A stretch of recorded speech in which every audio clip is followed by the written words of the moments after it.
We are live. What's up, everyone? Welcome to the Joy of Pixels podcast for Friday, May 8th, 2020. I hear myself. I hear you twice, too. So I'm not sure What about now? Do I have another stream open somewhere? I don't hear myself now. Maybe I was hearing through one of you guys. Yeah, I think it was me. Okay. Anyway. Hello, everyone. Welcome in. I am joined by a couple of wonderful gentlemen today. Mars, how are you Who doing else is today? coming? Oh, I'm doing great. And the Ako Sambo, welcome in. hello. Thanks for having me. Absolutely. It's a pleasure as always. We've got some stuff to talk about. We've got a lot of news to talk about, I feel like, this week. We're all super prepared. We have read every single article and discussed at length about everything that we're going to talk about. We hunted down the developers. We stalked them on their Twitter and their personal phone numbers. Yeah, Absolutely. Yes, I actually dug a little hole underneath one of their gardens, and I camped there. That I was found you? out incredible. Yeah, that is me. It was not some weird animal building a new habitat. No, it was me. I was very, very well disguised, but I also got the big scoop that I think Half-Life 3 will be soon. Well, you heard it here. Half-Life 3 confirmed. Yes, first. I can confirm it. All my sources confirmed it. Can you So if it's reveal wrong, any of those it's, sources? all of my sources. No, of course not. Of course not. Okay. All right. So, what have you guys been playing? Go first. Sure. Awesome. Yeah, I basically dug into Street of Rage 4 for a bit of nostalgia, and yeah, it's a really nice experience and brought back a lot of memories from the glory days. For someone that knows nothing about these games like myself, what is Streets of Rage? I saw it was on Game Pass, which is pretty cool. There's that aspect of it that's amazing. And it looks like it's kind of an old school kind of beat 'em up game. That's correct. Okay. In the likes of like Turtles in Time and Christ, what were the other games that were amazing? There was the X-Men game, there was a Simpson game, that was also a beat 'em up. More recently, about a few years back, there was Scott Pilgrim versus the World. Yeah, I've heard of that one. In that genre. But yeah, Streets of Rage has been, I mean, they're up to the fourth one now, and it's always been a classic, and it's been regarded as a one of the major titles in that genre. This one basically it harkens back, or at least the way that I could describe it is that it's a HD version of nostalgia. The game has been spruced up with better graphics. It's visual styles, I guess I could say. It looks amazing. Looks really fun to play. Is there any kind of a story or anything to it? There is, but honestly, I don't think you pay that much attention to it. This is not a game you play for the story. I mean, there is like a story. It's a story about like the whole city is corrupt and everyone's against you, even the police, and everyone's trying to beat you up, which leads to some hilarious hijinks. But yeah, I'm just showing a little bit of gameplay here. So it kind of is like a 2D. Is it like a side scroller? That's correct. Okay. And yeah, it's basically, imagine if you took Street Fighter and you put it like in a side-scrolling kind of like mechanic, like what you see on screen. It's not as complex. Like the fighting mechanics aren't as like in depth about it. It's more a little bit what you can do around it. There's specials you can trigger. There's items you can use, and there's little weapons here and there. It's really easy to jump in. Like if you never like, there's no way you should feel like threatened about like the difficulty or the complexity of this game. I mean, like it'd be a good thing or a bad thing if you look at it this way, but it's simple, it's accessible. A little bit why like those games were so popular back in the days. Are I mean, you what system are you playing on? oh, PC. PC and using a controller? Yes. So is it just like do you have like combinations or anything, or are you just basically mashing buttons? There is combinations. There's low and high. There's special. There's throws and different things. By complexity, I mean like if you play like a fighting game like Street Fighter or Mortal Kombat and all that. That's what I mean by it's not as complex as it is. There is still like some depth in the combat. I'm not saying that it's super easy, but it's accessible. That's what I mean. Like you don't Gotcha. have to be like fighting aficionado and have a what do they call those? The joysticks, the fighting Oh the yeah. fighting pads. I've always been to very play. intimidated by fighting games. I've always kind of wanted to get into like the newest Mortal Kombat or like Injustice. But I just have no idea what I'm doing in those games.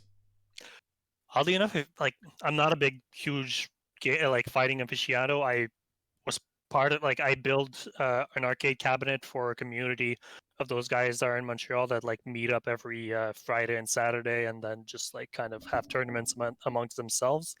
And some of them kind of like explained to me a little bit of the gist of what makes them great. And one of them tried to introduce me to the training. There's like a training area where you can train all the moves and try to get better at them. So the newer like Street Fighter 4 and all of that have, if you want to get into them, there's very good options for you. Just don't go online because you will like Yeah. you're gonna like it's. I wouldn't even It- want to play against anyone. Oh man. The only reason I've kind of wanted to get into those games would be more for the story, which I don't know, maybe that's weird. But hearing people talk about the new Mortal Kombat 11 sounds really cool. Like it has a really wild and crazy story, apparently. I haven't You haven't gotten seen to any of it? No, what's it about? I don't know. That's why I want to play. I just I heard feel that like there's it's, like it's a some. little bit more to like a bucket list thing to have played these games. Like Yeah. for me as well. Like I'm not really much into fighting games or pure fighting games either. But it's kind of like when you hear like Mortal Kombat has such a big community of people who love those games, and same with Street Fighter, and like it's kind of like more the fear of missing out. That's like, maybe I should check it out. That's part of my problem too. Is I just want to love every single video game that ever comes out. One thing that I'll say about kind of like the basic core of those games, what makes them amazing is you take example games like Dark Souls, all the like From Software games. There's a rhythm in those games. Yeah. Like when you starts clicking with you when you're playing Dark Souls, at a certain point it can almost become instinctual. Like part of your instinct. I'm not sure if instinctual is a word, but yeah. Yeah, no, it's it very is. much like part of you, and you get to kind of like you stop thinking and you start acting in a way. That's exactly why those games are relaxing to me. People, Right. I tell people that and they don't understand me, but like once you play Bloodborne, especially for me, because I feel like I've played Bloodborne enough to where like I just kind of get in a zone to where I can just very slowly and methodically just go through that game and just take my time and just take one enemy at a time, and I know every single move that he's going to do, and I just enjoy just getting into that rhythm of the Right. combat, and it's very relaxing in a way for me. Now sometimes you get into a boss fight that's insanely difficult, but yeah, there's something about those games that I just enjoy just chilling out with late at night. Maybe that would be the same way with fighting games if I ever got into them. That's just kind of like the parallel that I'm trying to draw is that same kind of rhythm. You find those in fighting games, and that's really the appeal, like the draw that you can find in them. And then there's like the insanely competitive aspect that this genre like fosters. Because Jesus Christ, man, it's a dick measuring contest for sure between everyone. Cool. I think for me, I would be missing the exploration aspect that you always have in the Souls games. Like just the rhythm itself wouldn't be. I don't think would be satisfying enough for me personally. Yeah. But no, I'm kind of the same way. Mortal Kombat 11. My understanding is it has a it actually has like an exploration mode. That is, they call it the crypt, I think, and I don't really know how it works. I don't know if you do this like in between missions or what it is, but it's like an actual third person view where you're like exploring a crypt and you're finding loot and I think maybe facing challenges. Are you moving to the right and then beating up people just like in a beat 'em up? Is that maybe during the fights? But this is actually like you're actually exploring like a 3D world in the crypt. Let me see if I can find a video of it. Did you have anything else you want to talk about Streets of Rage 4?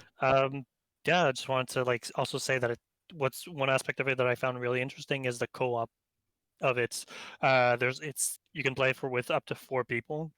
Oh, that's nice. And I think what the appeal of those games were when we were kids were just playing with our older brother on the couch, or when you had friends over and you could play them on the couch. And I think it's the simplicity of them. I mean, simplicity. I don't want to say that it's not hard. It can be like fairly challenging at the higher difficulties, and it also has like the old system of like you have one life, you die, you start all the way back.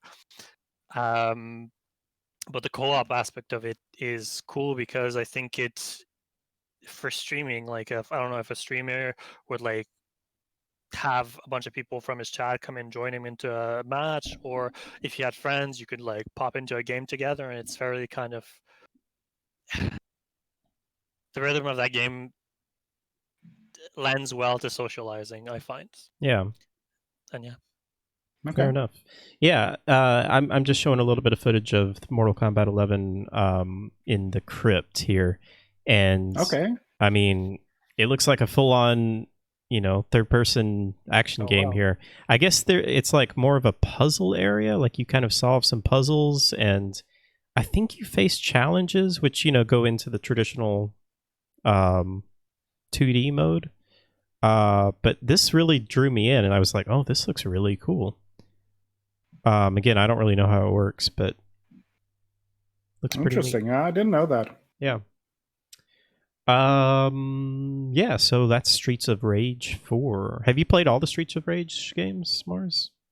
No, I played maybe the first one or the second one. I'm not 200% sure, and I think that kind of like illustrates like how engaged I am in that series. I know of it, but I'm not a diehard fan of it. But I did quite enjoy this one. Cool. Are you going to continue it? Maybe pop in here and there, but I think to play a co-op, yes.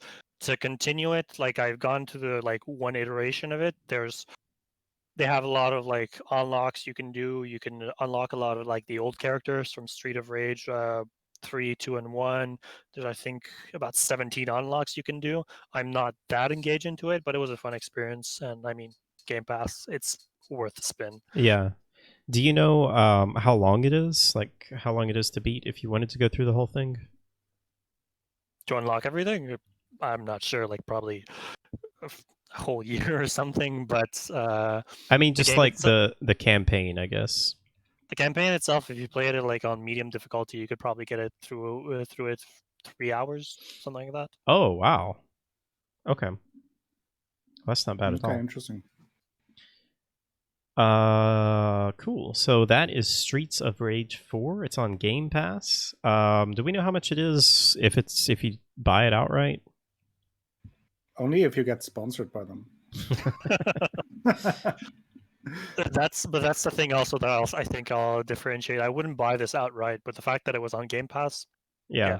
I mean, there's so many games, right, that are like that you probably wouldn't end up actually buying, but it's on Game Pass. It's hard not to get that. Oh yeah. Do you have Game Pass, Sako? No. Oh, you're primarily on PS4 though, aren't you? Yeah, exactly. Yeah. Mostly PS4, like a little bit PC, but Yeah. it's not the most high end. So I couldn't the newest games I couldn't play on. The thing is that I could play most games on my laptop, but playing and streaming that is a little bit too much to handle for because it as you know, Hal, it takes a lot out of a PC to stream. It does. Yep. It's so I can play the game, but it's like for streaming, I would have to then turn down the settings so much that it's kind of like then. It's kind of like when you play the newest game with PS3 graphics, it's not that fun. Looks like Streets of Rage 4 is available on PC, Nintendo Switch, PS4, and Xbox One for $24.99 US, an equivalent, I'm sure, of what is that, like $80 Canadian? Whatever. At some point, we were 1-1. All right. Yeah. 3 cans of maple syrup. Yeah. Exactly. But anyway, that is Streets of Rage 4. What else you guys been playing? Akko, what have you been playing? Nothing new for me. I continued with Bioshock. Played the episode 1 of the Burial at Sea DLC. Nice. I'm planning on finishing that, then the second episode, and with that the entire franchise this Sunday. Close to the finish of Yakuza 5, and continued my way through ancient Greece as well in Assassin's Creed Odyssey. Do you have any idea how far into Odyssey you are? No. I mean, I'm now over 50 hours already, so oh my that goodness. is any indication.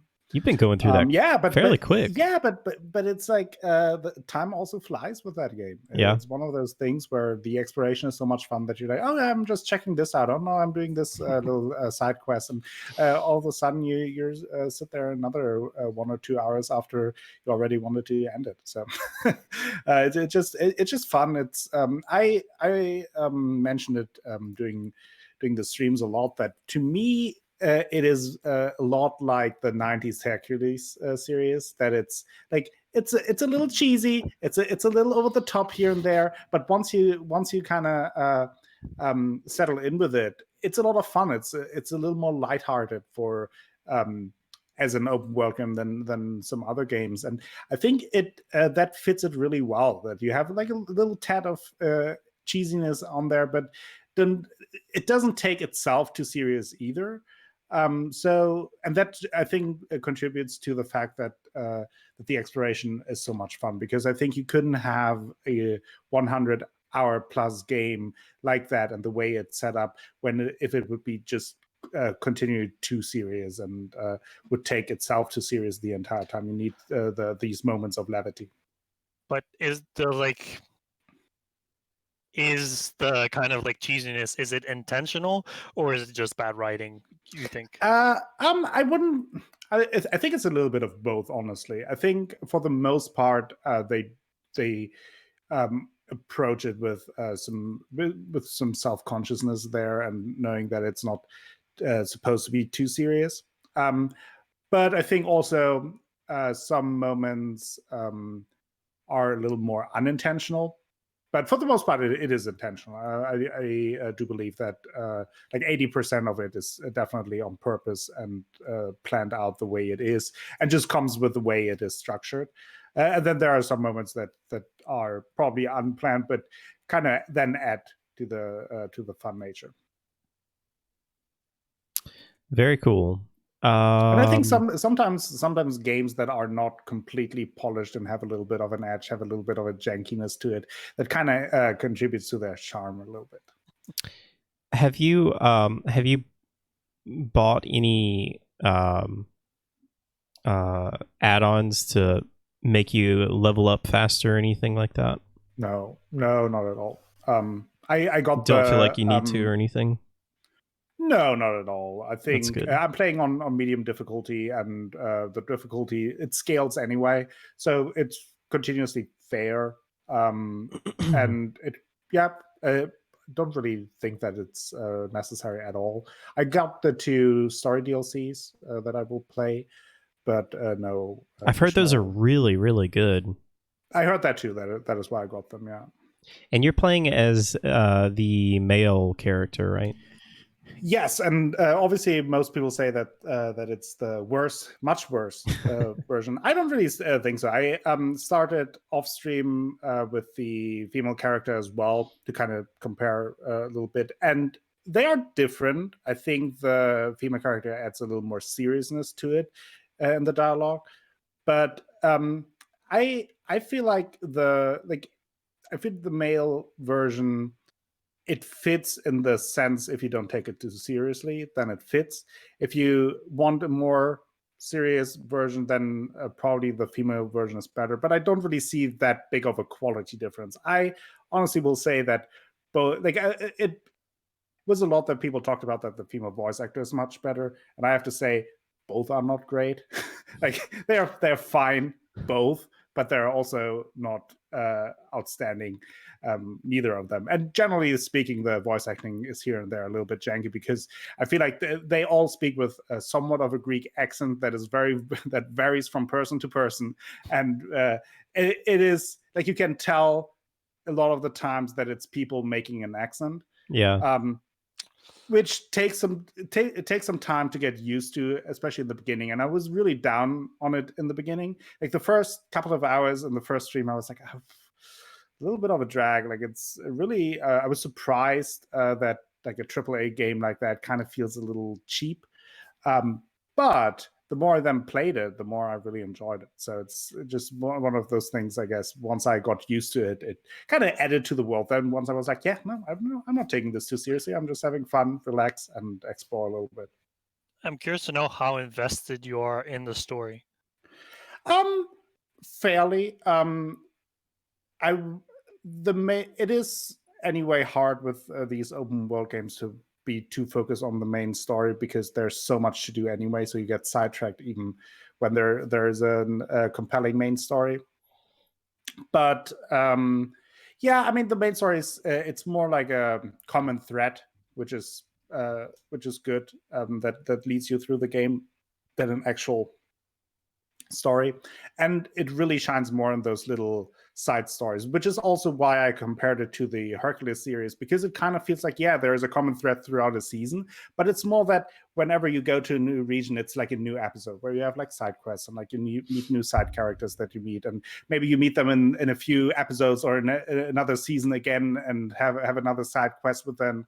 But it kind of feels like that, where you are more roaming through the ancient Greek world, and you meet characters, have a fun time, then you move on to another region and meet new characters and meet new side quests. And it's a little bit also in this similar to how Skyrim did it, where like every city had like a city quest, so to speak, and there the regions kind of have also most of them kind of a side quest line that connects to whatever is going on in that region. I used to watch the Hercules series when I was a kid, and I thought it was so good. And I went back. Don't do that. I went back a couple of years Don't do ago that. because I think it was on Netflix or something. And was like, oh, I used to love this show, and oh my goodness, it is so bad. Yes, you don't do that. It's the It same is with so Xenia. cheesy. It is super cheesy. Yeah, Did you ever watch Xena, Princess Warrior? yeah. That's actually even prefer that worse. one. Yeah, but they crossed over a few times as well. Yeah, and it has Lucy Lawless, so yeah. And then afterwards, I think he went on to do Andromeda, and that Yeah. series went on for a long time. Yeah. yeah. I heard that was pretty good. I never watched that. Never watched It- that either. I don't know if it was like how bad it was excusable by the fact that it was sci-fi, so it could be a little bit cheesy, and it could. There be a were little so bit many bad of if, those like, 90s sci-fi like I think they were produced by Science Fiction Channel. And I mean they were okay, but I But there think was for the also no time money they were in TV okay. shows doing that. Yeah. time. Like it Yeah. really only started. did with, what they like could. The Wire and Sopranos, where people were like, "Oh yeah, TV shows can actually be really good." Yeah. So maybe we should put some money into that. the golden age of TV started. Yeah. Yeah, I want to get back to Assassin's Creed Odyssey. It's intimidating because I know how long it Yeah. is. But I played a tiny bit. I got that game for free because I tested it out on Stadia. And so they just gave you a free copy, and then after you On tested Stadia? it, so they gave you the copy on Stadia to test for 3 months, and then as an appreciation for testing it, they literally just gave me a copy on Uplay. And Yep. the save carried over and everything. So I was like, well, this is cool. awesome. Yeah.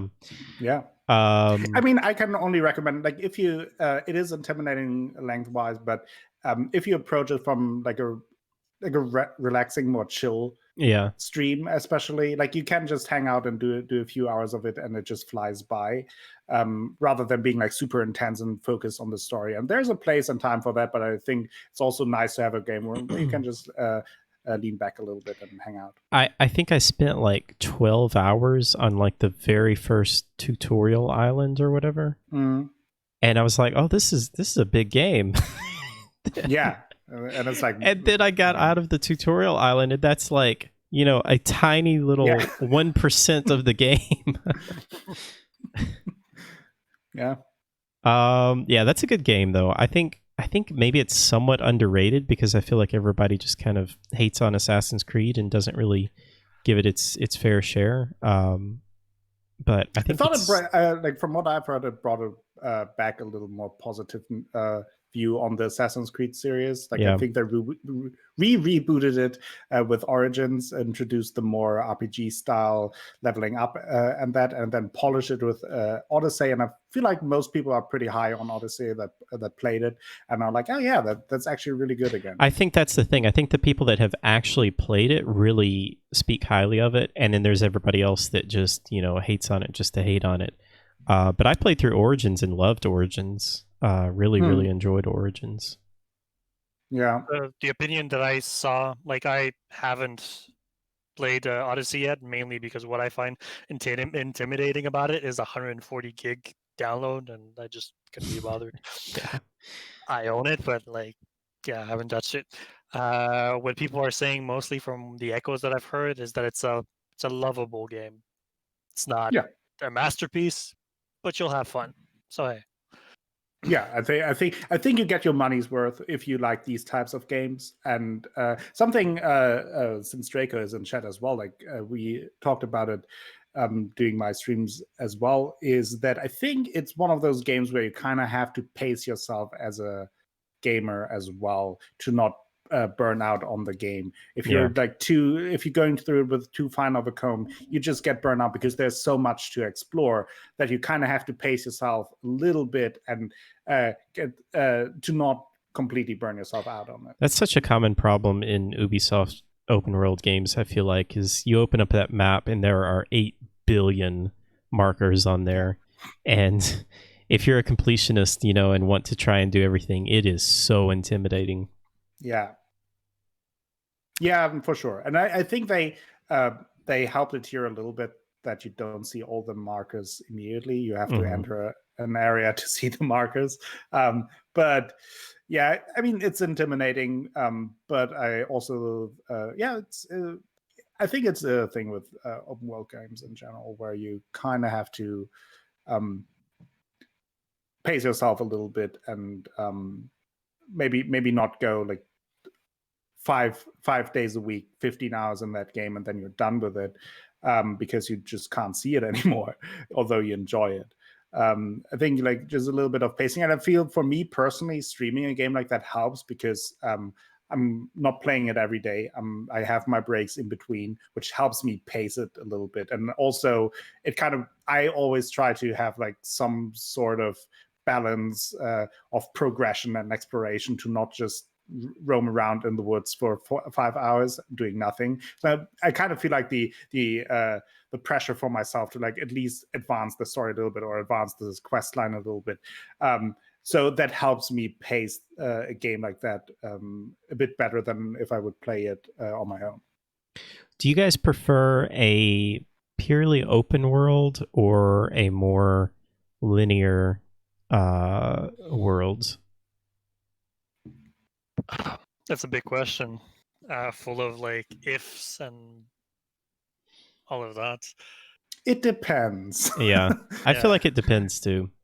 There's definitely some open world games that I love. I mean, I love Far Cry. I know some people don't love it, but I just love the Far Cry games and just the freedom that they bring, even though it brings along with it a bunch of bugs and silliness.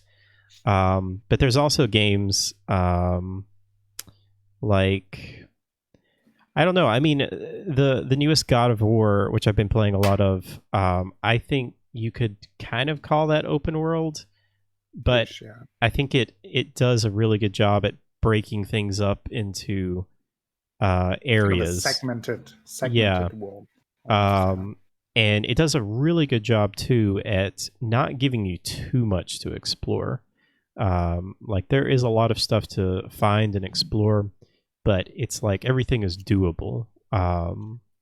It's not just, something that And you could literally play for 800 hours and not find everything.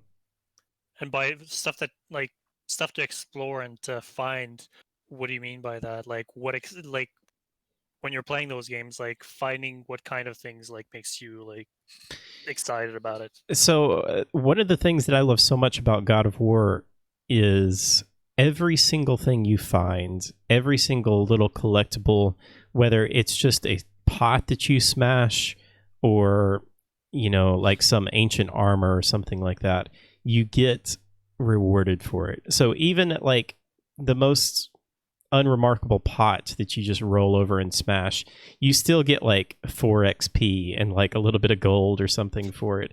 So to me, that's just so much more enjoyable than just pointless pickups or collectibles. Uncharted 4 really bothered me with that, where there were so many collectibles, but you literally got nothing for finding them. Other than, I guess you get, an achievement if you find all of them. But you pick them up and, like, they don't even give you a description or anything. Like, it's just a coin that is, it's cool looking. But there's just no reward. There's no XP or anything like that you get. So I really appreciate a game like God of War that you get rewarded for actually exploring and finding all of those things. I will say that, generally speaking, that those semi-open world games like God of War or also Uncharted that has like larger areas to explore, but it's more segregated. They do oftentimes a little bit of a better job of filling that world with meaningful things. Like the level design itself is a little more intricate than if you have one large area, because like that I haven't played any of the Far Cry games, so I can't speak for myself. But as an example, one of the criticisms a lot of people have about the newer ones, at least, is that it's a large world to explore, but it's kind of empty. Like like you have a lot to explore, but there's no point in exploring. Mm-hmm. And maybe that's not the case with Far Cry. Again, I haven't played it, but as an example, there are other games where it's kind of like, yeah, it's an open world to explore, but it's kind of like this, like, why explore if there's no reward for exploring? Yeah. And it's kind of this, or it's the same all over again. It's just another hill, but yeah, it looks nice, but there's no point to it. And I think one of the amazing things The Witcher 3 does is actually fill that world with life. And I mean, it's also split into multiple maps, but they are so huge that they are like, it's an open world. Yeah, it's like 4 open world games. Yeah, it really is. And that was one of the amazing things and outstanding things to me, is that it just felt alive. It felt like you were able to immerse yourself in the world. And also the way they structured quest lines was that you, like, it just felt very organic, everything. Like you felt like you were in a living, breathing world that you could explore and that was worth exploring. Mm-hmm. I think Skyrim actually did a really good job with that too. I was going to say they did build like those microchasms that you could kind of like explore. And the number of times that I would just be walking, to the next main quest or something in Skyrim, and just come upon a random cave and be like, oh, I'll check this out. and they just like uncover this insane cave full of vampires and like this whole other quest along with them. It's just that's just so rewarding to come across something like that. Yeah. And it helps to make the world feel more alive. When you're walking around and you're just stumbling onto things, it makes you wonder, like, oh, what could be there? I remember there was a comic from like Penny Arcade that came out when World of Warcraft came out, and like the juxtaposition of like how we see World of Warcraft now and how we used to see it back then when it first came out. We thought it was going to be like this world, and it was like, oh, this lighthouse over there, maybe there's like a story there. And now the only way that you see World of Warcraft is like Murloc level, and so on and so on and so on. It's the idea that there could be something there. I think that like those kinds of encounter really help make the world feel alive. Yeah. I think going back to Far Cry, I think Far Cry 5 did probably the best job with making the world more enjoyable to explore and rewarding you to explore. There's definitely a lot of things to find and to uncover and explore in that game, but I would agree with you that especially 2 is a bit controversial. Some people really, really like it. Some people really don't like it, but I don't think you can deny that it was a pretty empty world for the most part, other than That was just the like one that the plays encampments. in Africa kind of thing, right? That was the one in Africa. I mean, it did some really cool things. Don't get me wrong, but it did feel pretty empty to me. But yeah, other than God of War, I've been playing more Gears Tactics, and I'm a little less excited about that game than I was last week. I still really like it, but I think some of its issues are starting to show a little bit more. What grinds your gears?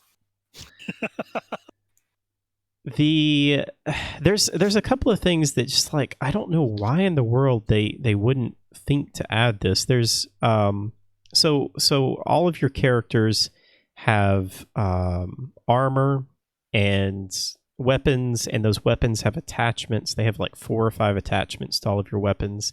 And going through the game, you collect attachments and new gear and new weapon parts and things like that, which is really cool.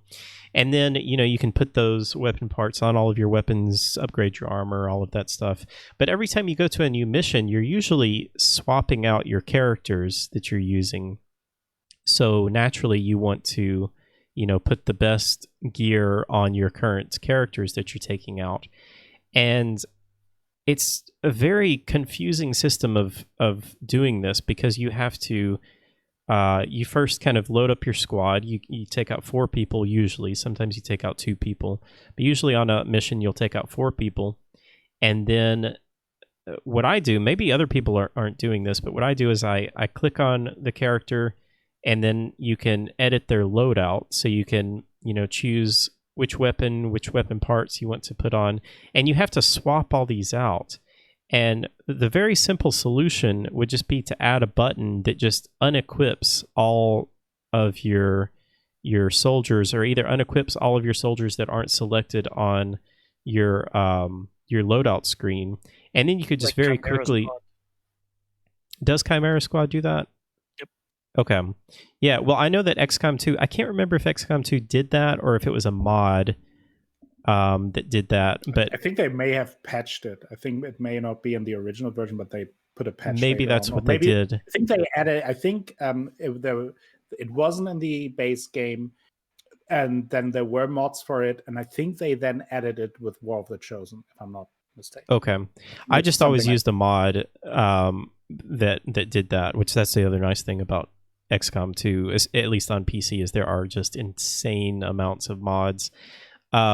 But it just seems like such a simple quality of life thing that they could do that would make it so much easier, because I have to spend like 15 minutes going through every single thing trying to figure out.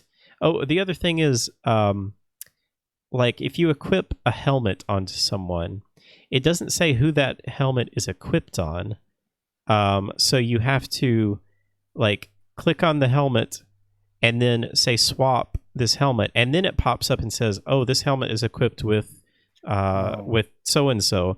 And you're like, "Do you want to swap it with them?" And if it would just show you like who has that helmet, that would be so much easier. That's kind of a very minor thing. The other thing that is kind of something that I'm not loving is the missions are getting a little samey. It feels like it doesn't seem like there's as big of a diversity in the mission types that something like XCOM has. And the difficulty's okay for the most part, but I did hit a huge spike. Like at the end of the first chapter, there's a boss that you encounter. That, I mean, I guess it's good that, it's difficult, but I thought it was just more annoying than difficult. It's just a boss that you have to, like, really just kind of grind a little bit. It just seems like it's a little too grindy with this boss. And I died a couple of times, which was a little frustrating. But then I kind of learned how the boss works, and it wasn't really hard. It was just annoying. And it took me like an hour to beat this boss. What do you mean by grindy? It has a lot of HP, and your attacks just don't seem to do as much damage as you would hope to bring the HP down. On top of as much HP as it has, they're also constantly spawning in other enemies, and so you have to. It's the bane of my existence.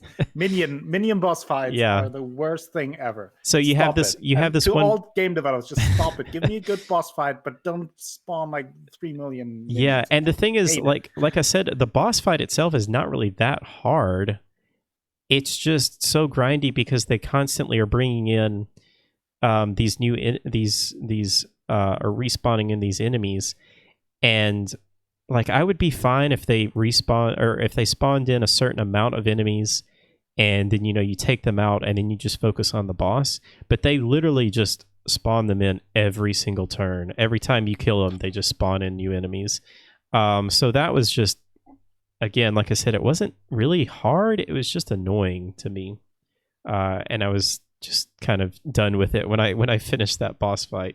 But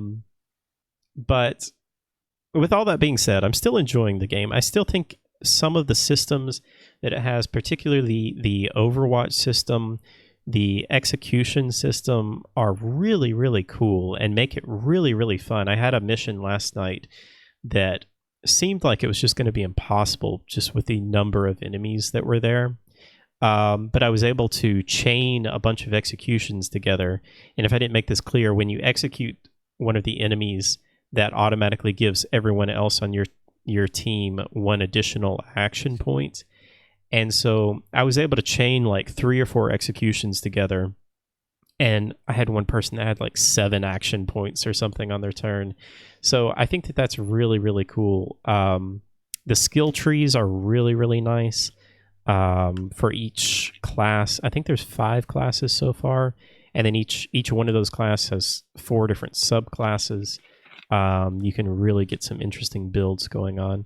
So I still am really enjoying it. But I don't know. I wish they would. I guess my hope is XCOM 3 will take what Gears has done and take what, XCOM has done in the past and kind of combine all this together to make the ultimate tactics game. Yeah, I mean, I could talk about minion bosses and difficulty just for difficulty's sake for hours, which would inevitably lead me to a long rant about Dark Souls 2. But I believe you, and I'm glad you enjoyed. When you'll be done with it, do you think it'll have a place in your kind of library of tactical games, or do you think it's just going to be a passing breeze? Yeah, that's another good point. I don't think there's going to be much replayability with this game, unfortunately, because whereas XCOM, all of the maps and missions are randomized, with the exception of a few. These all seem to be, for the most part, story missions. There are a couple of side missions that I imagine would be randomized. Maybe some of the enemy locations and types might be randomized a little bit.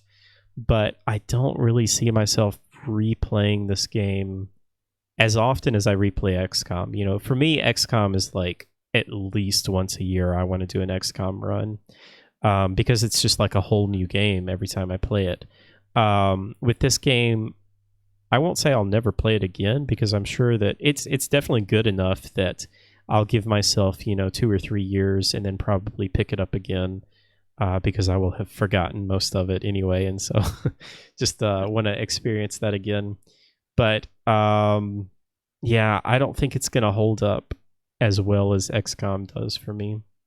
Are you a little bit curious about like the higher difficulties like you were with XCOM, or not even slightly?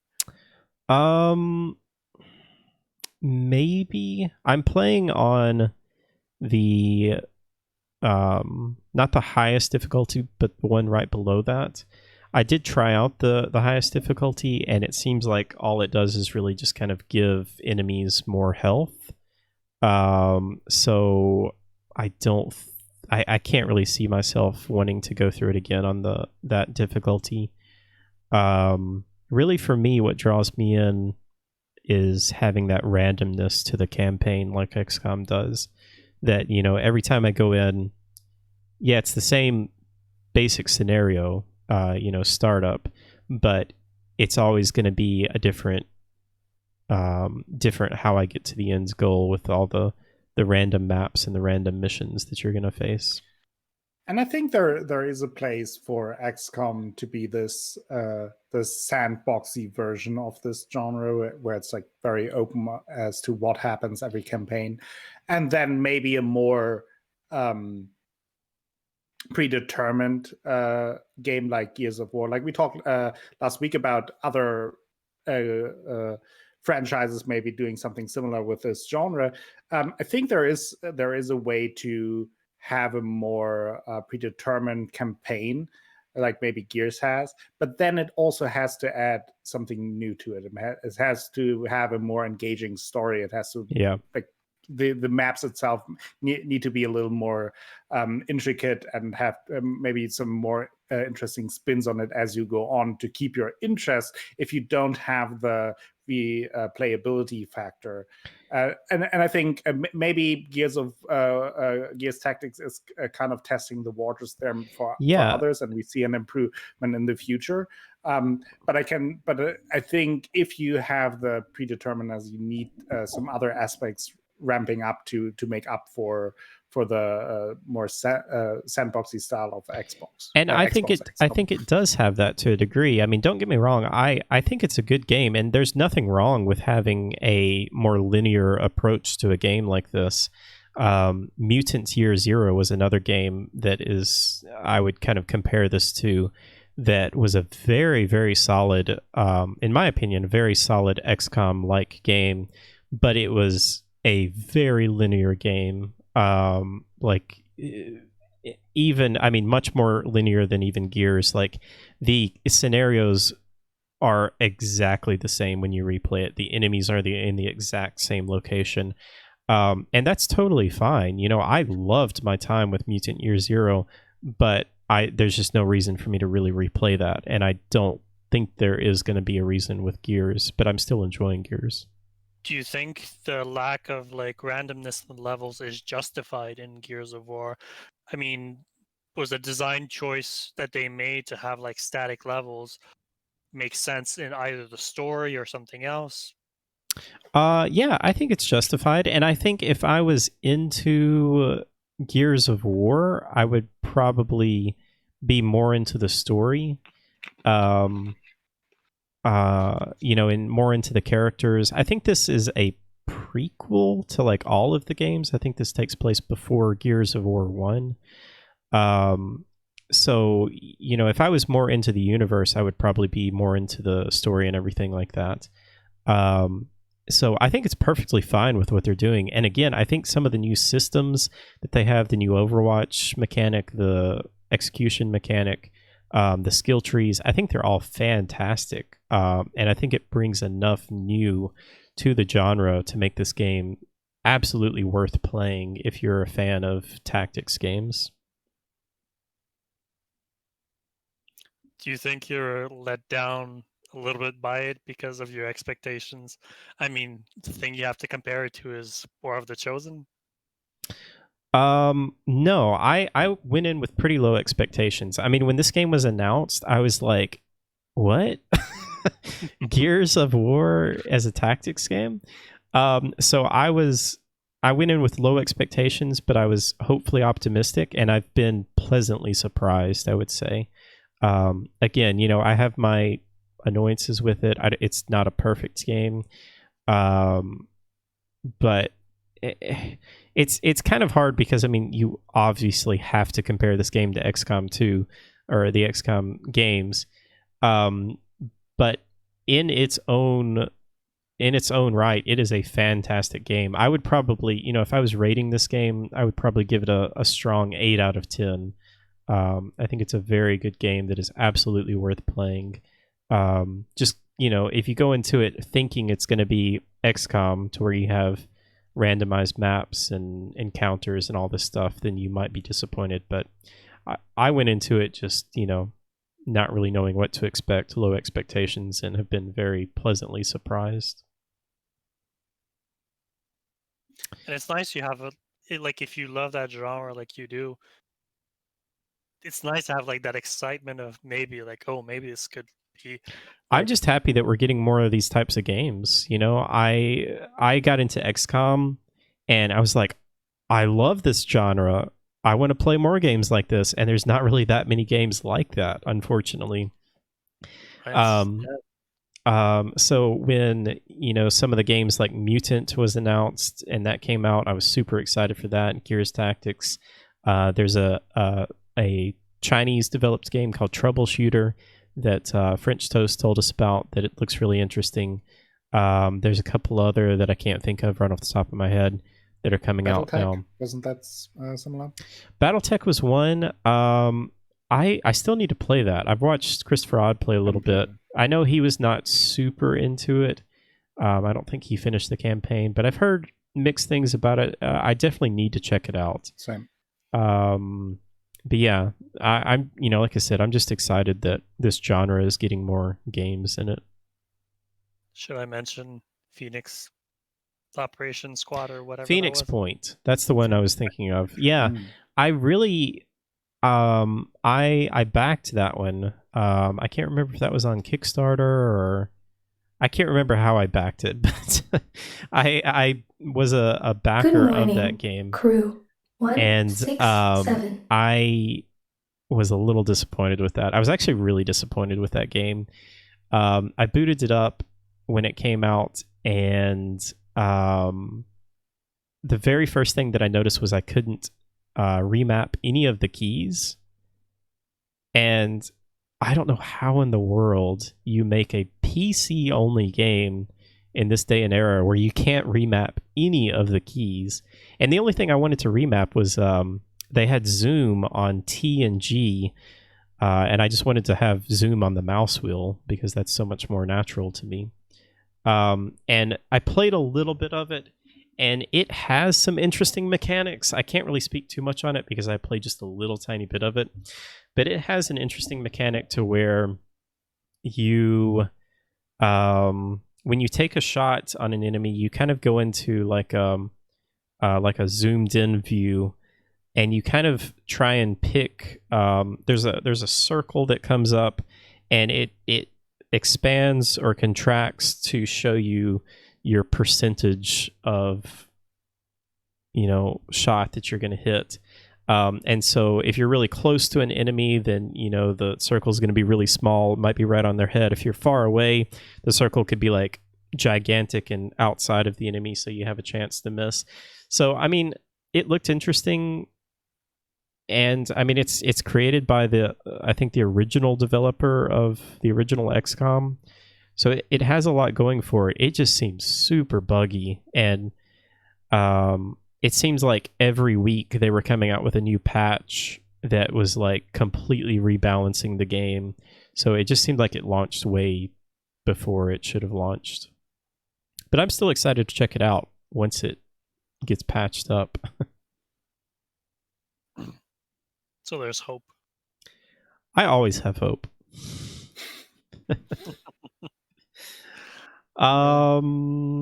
Yeah, so let's see. We talked about Akko's been playing BioShock, Assassin's Creed Odyssey. I've been playing Gears Tactics, God of War. Mars has been playing Streets of Rage. What else have you been playing? You got a couple other things listed on here, Mars. Yeah. I saw there was a game that I was keeping an eye out on because I'm a big fan of Dark Souls, not Dark Souls, but Darkest Dungeon. I love these kind of like. Oh, man. You said Dark Souls and you got me excited. I was like, there's a new Dark Souls-like game? I don't know. Darkest Dungeon, which is just as brutal, if not more. Yeah. And yeah. Hal already opened the Steam page and was like, well, where do I... I was where do ready. I was type in ready my to start credit card? Googling it. But it might not have like the 3D-esque elements of Dark Souls, but Stone Shard it has a lot of like close elements to it. It's unforgiving.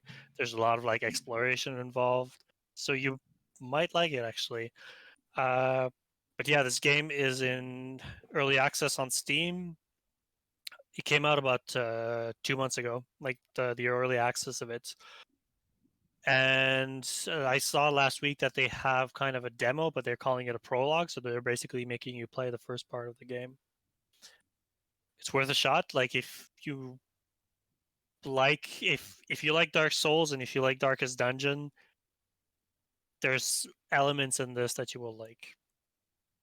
And the way that they pitch it and the way that they describe it is that it's an open world dungeon crawler, and yeah, there's a whole item management, like you can see. Yeah. And the story is dark and brooding. You start a little bit like without nothing in a dungeon, a little bit like you're a prisoner, a little bit like what they do inside of Elder Scrolls games, and you kind of build yourself up and find a little bit like who did this to you, but you can also explore different little dungeons and different little things going on. The skill system is also fairly complex. You can be almost anything. There's elements you're not like pegged into a single class.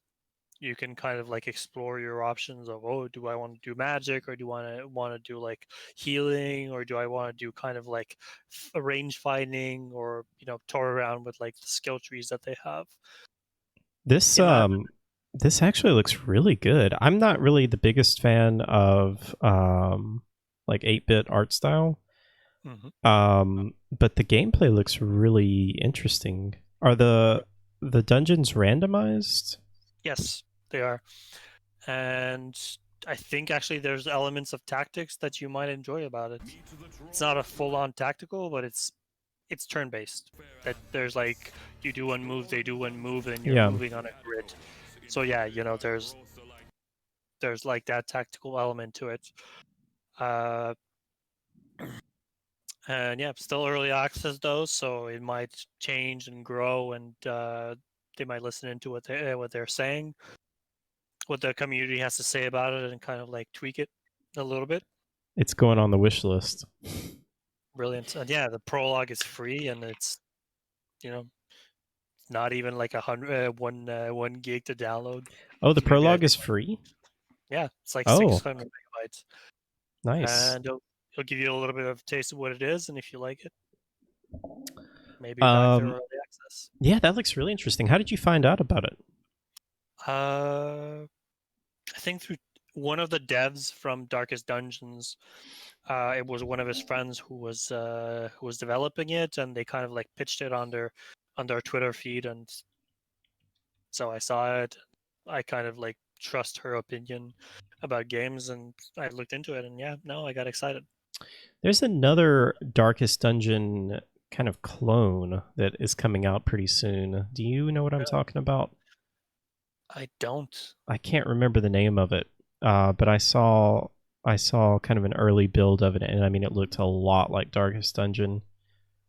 Do you know if they're trying to do anything different, or is it just like copy paste? It looked very similar. Oh, I think it might have been. This might have been it. Eratus, Lord of the Dead. I'll post it in the chat here. Yeah, it looks very similar to Darkest Dungeon. It came out just a couple of weeks ago. It's gotten pretty good reviews on Steam. Oh yeah. Okay. Might be worth checking out if you're into Darkest Dungeon. I think I noticed it, but to be fair, I still haven't finished the Darkest Dungeon, and I haven't either. Has anyone? Yes, I have. you have. Have you really? It is. Yeah, it is maybe one of my proudest gaming achievements. Nice. Because I started. That's like- I started a daily Darkest Dungeon thing where I played on my YouTube, where I had like one Darkest Dungeon mission each day, and it took me like 160 something days or so. That's the And thing. I think I would have never finished it if I wouldn't have had that, because it kind of put the pressure on me to continue with it. Like when you're 80 days in, like you don't want to stop them. Yeah. So there were a few moments where I'm like, fucking hell, like fuck this game, I'm out of here. Everyone is dead. Everything sucks. And but pushed through it and actually finished the game, which I'm proud of. Very, And very never impressive. missed a day. Never missed a day. 160 something days every single day. That's Darkest Dungeon. insane. Like I don't even feel bad. Like I really try. Like I have a few like level 6 guys and all that, but I, like you're saying, 160 days is just, it's a feat. It's yeah. It's it was a long journey, but then finishing it was rewarding. I will say it is like the late game part. I hope they adjusted a lot for Darkest Dungeon 2, because like the last third, that's maybe a little much, but not quarter, it was not very fun. Like there were some mechanics and design decisions that they made that made it incredibly grindy and just very, very frustrating for the sake of frustration almost, that I didn't like. But yeah, it was good to finish. Were you playing with any of the DLC? Yes, I had all the DLCs that were released up until then. Okay. How did you like the, like compared to the base game, the DLCs? What did you think of them? I thought they the first one, the Crimson Court one, definitely added more than the second one that I forgot what it was called. The Something Shard. with madness. Yeah, Shard of Madness, or something like that. I thought the Crimson Court was more interesting and added more, was just a bigger element to it, but also got me into major trouble. So I have have some conflicting feelings about it. But no, I think the Crimson Court one was definitely worth it, and they are all not very expensive. So they added something. But now that I finish it, I also, like, before I finished the game, it was always I saw someone play it and then I got the itch to play it again. And now that I'm done with it, I'm cured of that addiction. Like I can now watch people play Darkest Dungeon. Nice. Like, nah, been there, done that. Don't have to play it myself. Are you going to play Darkest Dungeon 2? Yes, I do plan on it. Is there any news about it? Because I have heard nothing. Yeah, there was the announcement and then just like nothing. Yeah, same. It will release at some point. Probably was originally supposed to be coming out this year, but then pandemic mess, who knows? Really? No. That would just be my guess. I mean, I have no idea. Probably, yeah. All right. Any other games? Oh, Stadia. Let's talk about Stadia. You've been playing some Stadia? Yep. I noticed that they had like 2 months free And I was also reading a bunch of like articles of like what they're trying to do with Stadia, and also that EA has thrown in the towel with them. They're adding some Madden games to it, or maybe not Madden, but a sports game. I'm not sure which one. And what else that we're adding? Crap. I can't remember what was the second game, the other game that they were adding, but it's something a little bit more concrete than a sports game. And I think also it occupies a interesting space right now because it's one of the things that's trying to break through the market with this new generation. So Google's not giving up on it. And there's also the fact that there's kind of a little bit of a turmoil and there's uncertainty within a few with the companies that own hardware like Sony and Xbox, that they're not sure they'll be able to sell a lot of consoles right out of the gate. So it leaves this kind of like door for Stadia of like, oh, you don't need a system to play this. So I was intrigued. I was interested of what it was. I heard about it when it came out and all the backlash of how crappy it was, and there wasn't really any games that I was super interested in playing. But I do actually own a Pixel 2, so I could play on my phone. I just don't have the little controller for it, and I was intrigued of how it fared, and I was kind of impressed by it. There's little limitations that it has, but the base hardware, the base technology of it, seems to work pretty well. And I know you mentioned that you tested Assassin's Creed on Stadia, and was your experience similar? My experience was very mixed. So I've messed around with Stadia a little bit. Yeah, I did test Stadia with Assassin's Creed. This was, of course, just kind of a beta test. So I'm sure that their technology was not really up to snuff to where it is now. And I was also on not as good of a connection as I'm on now, even though I was on 200 down and I think 10 up when I was testing that.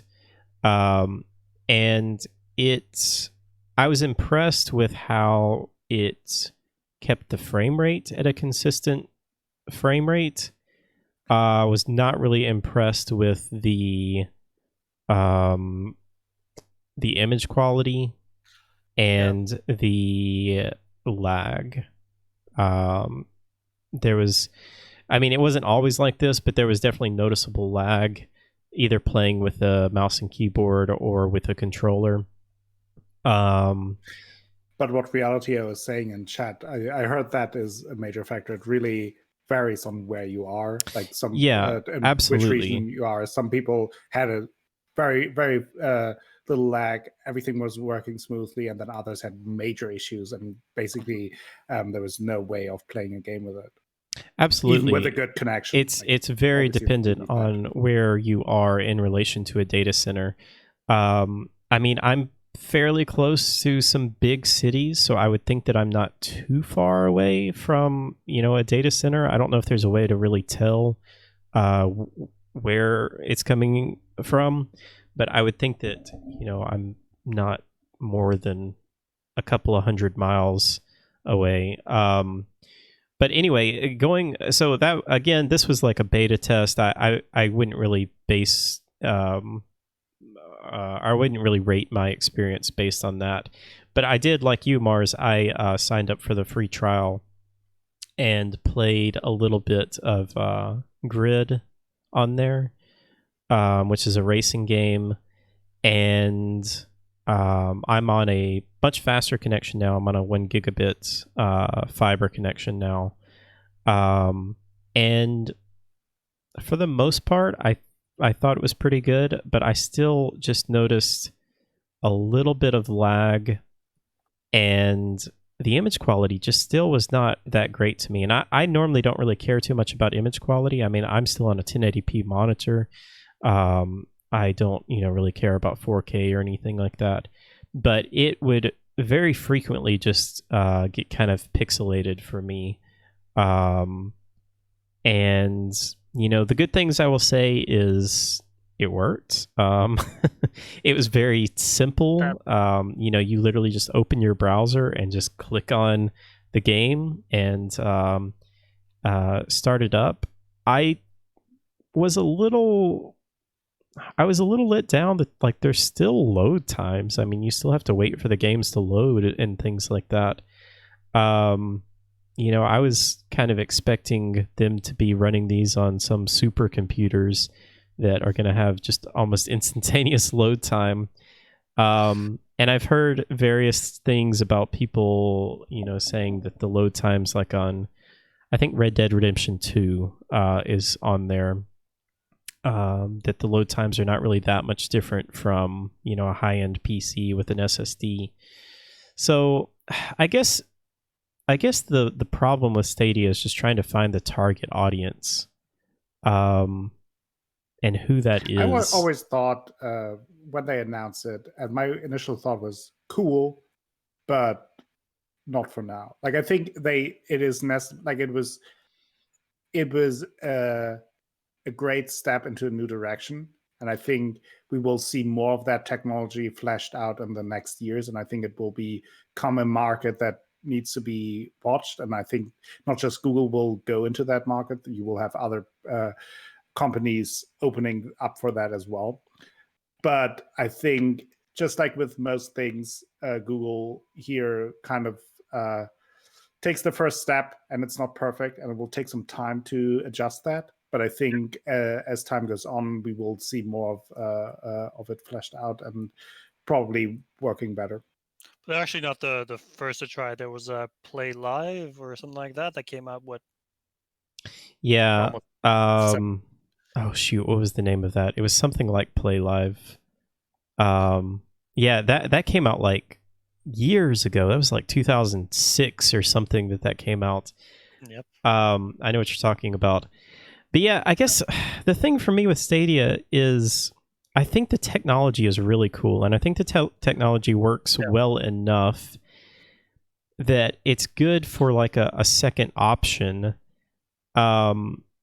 But there's just some big issues. Like I can't imagine I'm ever going to buy a game on Stadia because I don't trust Google enough to know that they're going to keep this service. What happens when they just decide that they don't want to do this service anymore? What happens to your game? You can't, play a game. I can't play a game in my Steam library and then just boot it up on Stadia and have my saves transfer over. So I just can't imagine actually buying a game on Stadia just for Stadia. I think what Microsoft is doing is much more interesting with their xCloud service. So that's going to be a very similar service that I imagine they'll probably just throw this in with Xbox Live or whatever.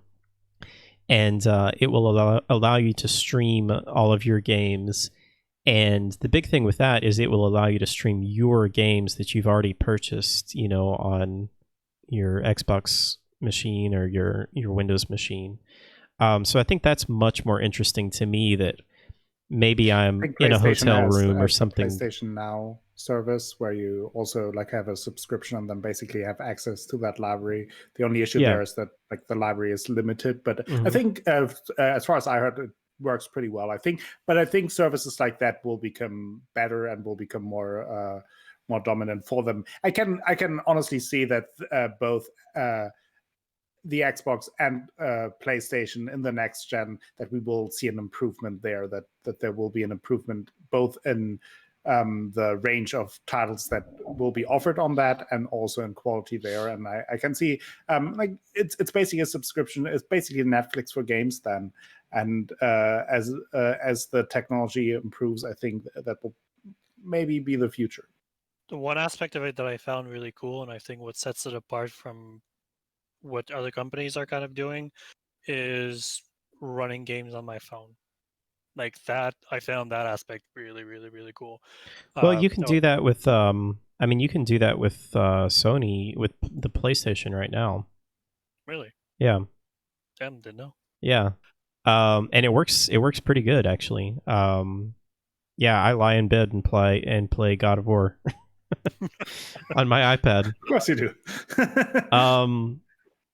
Yeah, that's very new. I think that they just updated iOS last year with the ability to do that. And that will be on xCloud as well with Microsoft Service. You'll be able to play games on your phone.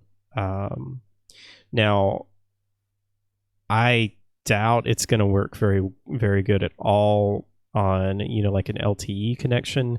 Once 5G becomes more of a standard, I imagine it might work okay, but I heard feel 5G like, is responsible for the coronavirus. yeah.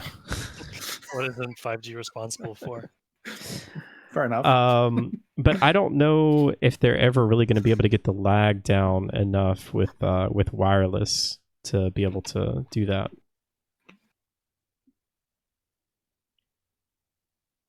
Yeah. I mean, I was running Stadia on my phone on my LTE connection, and it was running fine. But like Reality was saying, it's probably also like Very where, dependent on your location. Yeah. I mean, I maybe if you're if you're, like you say, if you're close to a cell tower or something like that, it would be good. I can't imagine if you're like if you're in a car with someone like going on a trip, that it would work very well, or if you're on a train or something like that. But I don't know. 5G sounds very interesting. And once that becomes more of a standard, I think that stuff will be pretty impressive. But yeah, it's definitely still a few years away. What games did you play on Stadia? Grids, Mm-hmm. Destiny 2, and yeah, don't think I was interested by anything else. Destiny 2 mainly, I played like maybe 2 hours of Grid, because it's a fun game. Yeah. It's like the way that they kind of like bring you in, it's really well done. But I played Destiny as well, mainly because I have a few 100 hours into Destiny, and I could use it to compare it between the two. What kind of feel that I was getting from my computer and from my phone. And yeah, I definitely wouldn't play it on my computer. I mean, I run a 4K monitor, so I can't get that on Stadia. But from my phone, it was a really cool experience, and it was interesting. There's one exclusive on there. I think it's called Lift or Light or something like that. That looked like it had an interesting art style, and it was kind of like a horror game. I can't remember the name of it. Let me see if I can look it up really quick. It was like LYFT. Maybe I'm thinking of something else. I can't find it. But yeah, I think it's an interesting technology. I just think it's still maybe a few years away before it becomes more popular, more widely used. Anybody else been playing anything that you guys want to throw out? No. Let's go ahead and move to the news. We got a good amount of stuff to talk about today. Xbox had an Inside Xbox, which are usually a bit boring in my opinion. They're not very well done. They're very cringy often. But this time they actually announced some games. So we're going to just run through the list of those, and we can talk as little or as much about those as we want. Let me just pull this up. So they announced the first game they showed off was Bright Memory Infinite. This was a weird game. It looked like a mix between Call of Duty, and it was set in kind of like a feudal Japan area, and then there was wall running and sword fighting and all kinds of weird stuff. And apparently that was done by one guy, like the tech. That's what I was just about to say. Yeah, this was developed by one person. This seems extremely ambitious to me.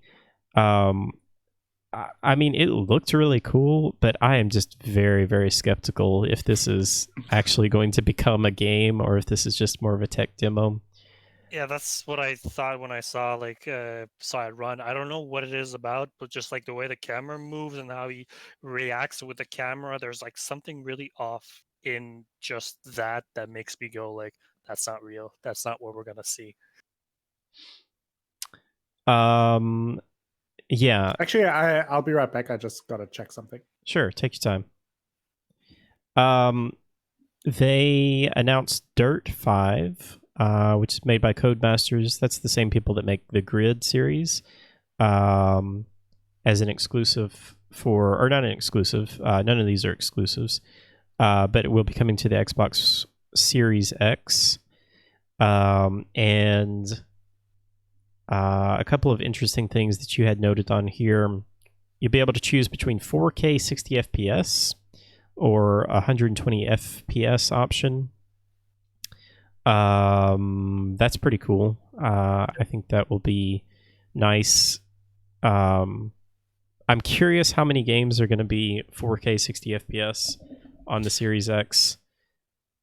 But one thing that the thing about Dirt 5, what I compared to the other tech demos that they showed off, was that it looked really, really cool. And if they can get that to run at 120 FPS, it makes me hopeful for what the system is able to do. And I guess it'll probably be like 1080p 120 FPS or 4K 60, I would imagine. That's really impressive though if they can do that and it runs well. They showed off a game called Scorn, which was a very weird trailer. So I actually kickstarted this game a long time ago.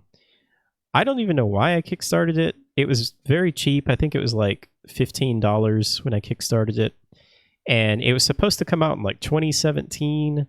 They have a demo for it that they gave out to the Kickstarter backers. Welcome back, Akko. I played through it. You guys. I'm sorry, what? I was listening to you guys. Oh, okay. So I heard everything. I played through the demo, and the demo is very different from what they showed. This trailer I thought it was a terrible trailer. I mean, it looked cool, but it didn't really show what the game was. It's much like a hug afterwards, but yeah, it was very disturbing. It kind of looks like a Ridley Scott kind of Prometheus alien type movie. But it's more of a horror, first person horror, atmospheric horror experience. There is some combat involved. There's some weird guns that you have that is like a living weapon that when you load it, you take these little bullets and the gun like opens its skin or something and you push. It's very weird. I would definitely check it out if people are interested in horror games. It looks interesting. I mean, like I said, I backed it because it looked interesting. I just don't know when this game is coming out. I get updates on it frequently, as in like every couple of weeks. And last I heard, they split it into 2 parts. So part 1, I guess, will be coming out maybe sometime later this year. And then part 2, who knows when. It does not sound like a good sign, honestly. It doesn't. I'm always getting a little bit like, yeah. What are you guys doing there? Again, I backed it because I was like, oh, this looks amazing. And it's coming out in 1 year. And, it's been 3 years now and it still hasn't come out. It seems like they're just getting more and more ambitious, which could be good, but could also be a recipe for disaster. Was there anything at the game that made you like excited? Like, is there any aspect of it that are like, oh shit, I need this, or Yeah, I just love really atmospheric horror games, and it was late one night and I was wanting something to play, and I was just looking through Kickstarter and found this, and I was like, oh, this looks cool, and it had a demo with it, and so I was like, oh, I'll try it out.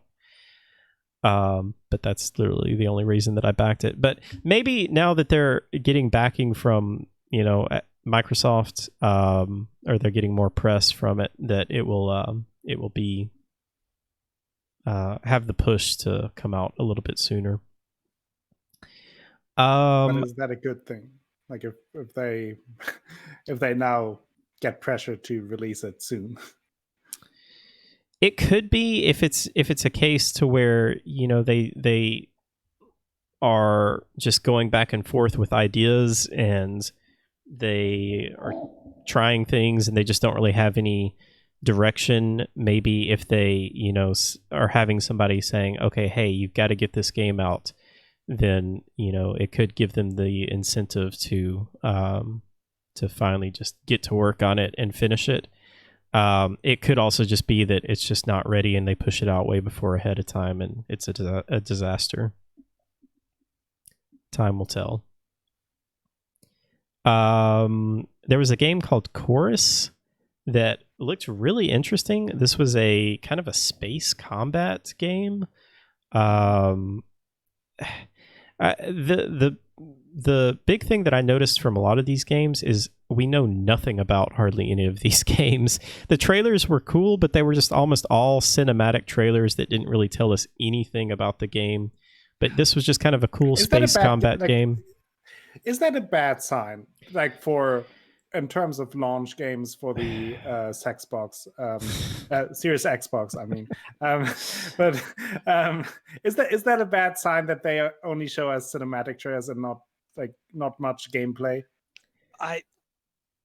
Originally I would have said yes, but a little bit of I think there's a kind of temperament that's happening in press cycles right now. We saw it the last major thing that happened with Anthem. They showed off this really amazing gameplay and tech demo, and then when the game came out, the game was nothing what they promised. And I think the zeitgeist of what's happening is that people are more skeptical, or at least are less forgiving when it comes to overly promised games, or showing off things that aren't there, and then when they delivered, there's this huge backlash of you guys lied to us, basically. So maybe the fact that this is more tech demo and less gameplay is gaming companies being more careful. Can't break a promise that you never give. Exactly. Politics, man. Yeah, I think this is an interesting approach that Microsoft is taking. I feel like, so first of all, these were all third-party games. These were no first-party games that they showed in this. So I feel like what they are doing is splitting their E3 conference into two parts, or what would have been their E3 conference. They're showing the third-party games right now. And then in July, they said that they were going to be showing first-party games. And I'm assuming that we're going to see some actual gameplay of some games like Halo. Halo 6 is still supposed to be coming out this year, and we have seen zero gameplay from that. We saw an initial, a very brief just teaser, and then we saw a cinematic trailer for it last year. Which I think is also fine. If you it kind of goes back to what we talked about last time with the hype. That, hey, give me the hype 2 months before release and show me some gameplay where I'm like, yeah, give me that. As long as that gameplay is then accurate to what. Yeah, I agree. I would prefer to have a cinematic trailer of just a just an announcement of a game that maybe gets me a little interested to hear or see more, and then when the game is closer to actually coming out, actually get the gameplay trailer. And And that's the other thing that I would mention. None of these games had release dates on them. They didn't even have release years on them. So these are probably games that are coming out, anywhere from 1 to 4 years from now. Because we talked about it, and it's like, I feel like, why even make this whole conference if you then have basically nothing to announce other than there will be games at some point? And I get it for the developers. Obviously they want to build hype and get the word out that they are working on something. But it's as a consumer, it is almost just frustrating to tune in to see something new. Oh, what will be released for the Xbox? What new games can I look forward to? Then it's there's this game that may be interesting, but when does it come out? We don't know. Actually, also, one of the things I think is happening is that this is a new generation. From the past experiences of what we saw happen when a new console generation was developed, it was always this leap, this move forward.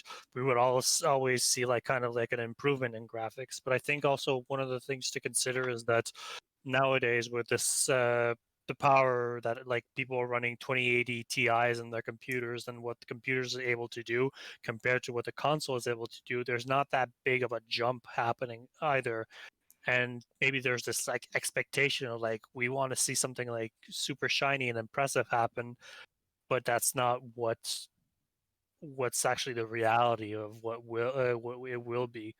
And I'm sure when the Xbox comes out, we're gonna have this letdown of oh, that's the new generation.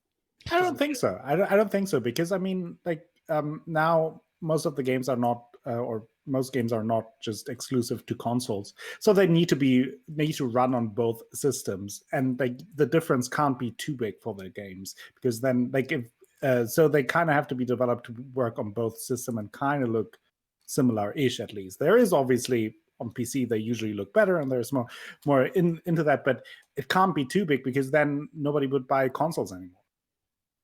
I mean, consoles are easy. They're accessible. Sure, but I just think there will be a noticeable increase, and there will be this, oh wow, this is the new generation, but maybe not as big of a leap as we've seen before. Yeah, and again, these are all third-party games, so they're not really going to be showing off all of the cool things that the Xbox Series X can do. And again, all of Microsoft's exclusives are coming to PC as well. So also, I think that this is a tough thing to balance, because you want to show off a bunch of new games for your launch, but on the other hand, you have Sony that is literally showing nothing. We have a controller. That's it. That's good to know that they still have controllers, I have to say, but other than that, I don't think there's been a single PlayStation 5 exclusive that has been announced. Correct me if I'm wrong. There was one, just rumors, obviously, and you assume. There was things. One that was announced last year at the Game Awards, but it's also coming to PC. But yeah, I don't think that we've seen anything or heard anything from them about what their launch games are going to be. And so, it seems like what I'm hearing, at least in the press and the media, people are being like, where is Sony? What are they doing? And, at least Microsoft is giving us some info, even if these games are not going to be coming out right away. But the question is, maybe Sony is gambling on making a big announcement in the summer, shortly before the release of the PlayStation 5, or shorter at least, where they then can actually show some things, and then have they start later, but then they carry over the hype into it, or at least that is maybe their plan. Whereas the Microsoft people are okay, we are first here to show people, so people talk about it longer and build hype over time. How long can they wait? How long can Sony wait before they make an announcement? I think they probably will have to announce something around August, if we assume that the PlayStation 5 release date will stay late this year. I think like August will be some around there making a big conference where we're like, oh, here are the 3, 4, 5 titles that we will have at launch, or maybe just 1 or 2 big ones, and maybe one kind of obvious one that people will expect by that time, and then one surprise, and then have some actual footage maybe out, maybe something like that I could see. And obviously, the longer you wait, the more pressure is on delivering. Like by then, people would expect, okay, now you got to, like, you waited so long until you show us anything. Now you got to show us something. Yeah. It has to be good. It's like it gets more and more pressure the longer you wait, which could be Also- good or bad depending on what they have to show. Yeah. The rumors that I heard was that, I mean, rumors, like, and this is probably someone's, actually, I think it was some rumors with a little bit of weighted, like with some insider information weighed in, but I would take what I say right now with like a grain of salt, that there is trouble brewing with the system and is not working quite right the way that they want it to work, and they're having difficulty with the design or some of the design choices that they were making. I can't remember this article. I think I read it like 2-3 weeks back. So there's also maybe, they're having a little bump in the road. There's also a rumor that they will be unveiling some games and/or console and/or more information in early June. I think there's a magazine that is supposed to have some They still actual exist, magazines. Yeah, they do. I think it might have actually been a German magazine. Of course. I think that they were going to be actually talking about some of the PlayStation 5 exclusives. You would think that they would reveal the console before they are actually talking about the exclusives, but Wouldn't it be hilarious I don't when know. they're like, "Oh, here's our big announcement. We won't show you the actual design of the console yet, but the new game on the PlayStation 5 Yeah. will be FIFA 21." Yeah. I think it's also interesting with Microsoft, at least. All of these games are cross-gen, so they are pushing hard that all of their games, they're coming out on Xbox One as well. All of That's what they're saying for at least the first couple of years. Microsoft is going hard into looking at this more as services than selling hardware. I think that they have just accepted that they have lost the hardware fronts. They know that Sony is going to outdo them on the hardware as far as, sales, but they are going much more into the service route. They have Game Pass. All of their games are coming to PC.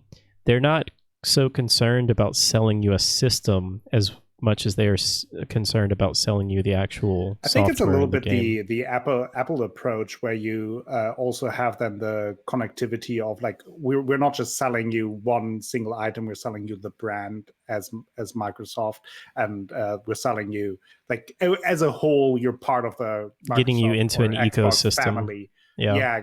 Exactly, like building community around it, which makes sense. Yeah, absolutely. Moving on, they showed a weird presentation of Madden. It was kind of like a weird amalgamation of the generations of Madden, up to the newest one. I think you play Madden, don't you, Akko? Yeah, well, I checked it out. I'm not a big Madden fan, but recently, on Saturdays I did a little bit of sports games because I miss sports, and I mean it's a shit game because I can't play it. I'm bad at it, so it's definitely the game's fault. They showed off a new trailer for Vampire: The Masquerade Bloodlines 2. That one I'm excited for. I am very excited for this. Again, the trailer played the just first didn't one? really show us a lot. Or the last one. Did you say you did play the last one? Yes, I was asking if you played it. I did not. Well, I played a little bit, and I wanted to like it. It was just, I don't know, it was a little old, a little buggy for me. I didn't play it when it first came out. I tried playing it a few years ago. I played it last year, and I had a blast with it. Okay. Were you into the whole Vampire the Masquerade, like RP and tabletop? Before, not no, but it got me interested in it. Actually, I started watching like kind of like the Critical Role thing, just with Vampire the Masquerade, like a Twitch thing. So it got me interested in that. And yeah, I just had a great time with the game, and I was very intrigued by the lore behind it and everything about. So I'm very excited for that. I'm very excited for this too. I'm a little worried because they delayed it by quite a bit. I think it was originally supposed to come out early this year, and now I don't think there's a release date for it. But from what I've seen, it looks ambitious. I guess that makes me a little nervous too, but it looks pretty cool from what I've seen. Generally, I always prefer a good swing and a miss than not even try. So yeah, for sure. Do you know if it has anything to do with like I wouldn't say drama, but with the frictions that Paradox was having with the company that was developing the tabletop? Because I know they changed the systems completely in 2015 or something like that, and there was a big uproar about like that change in system.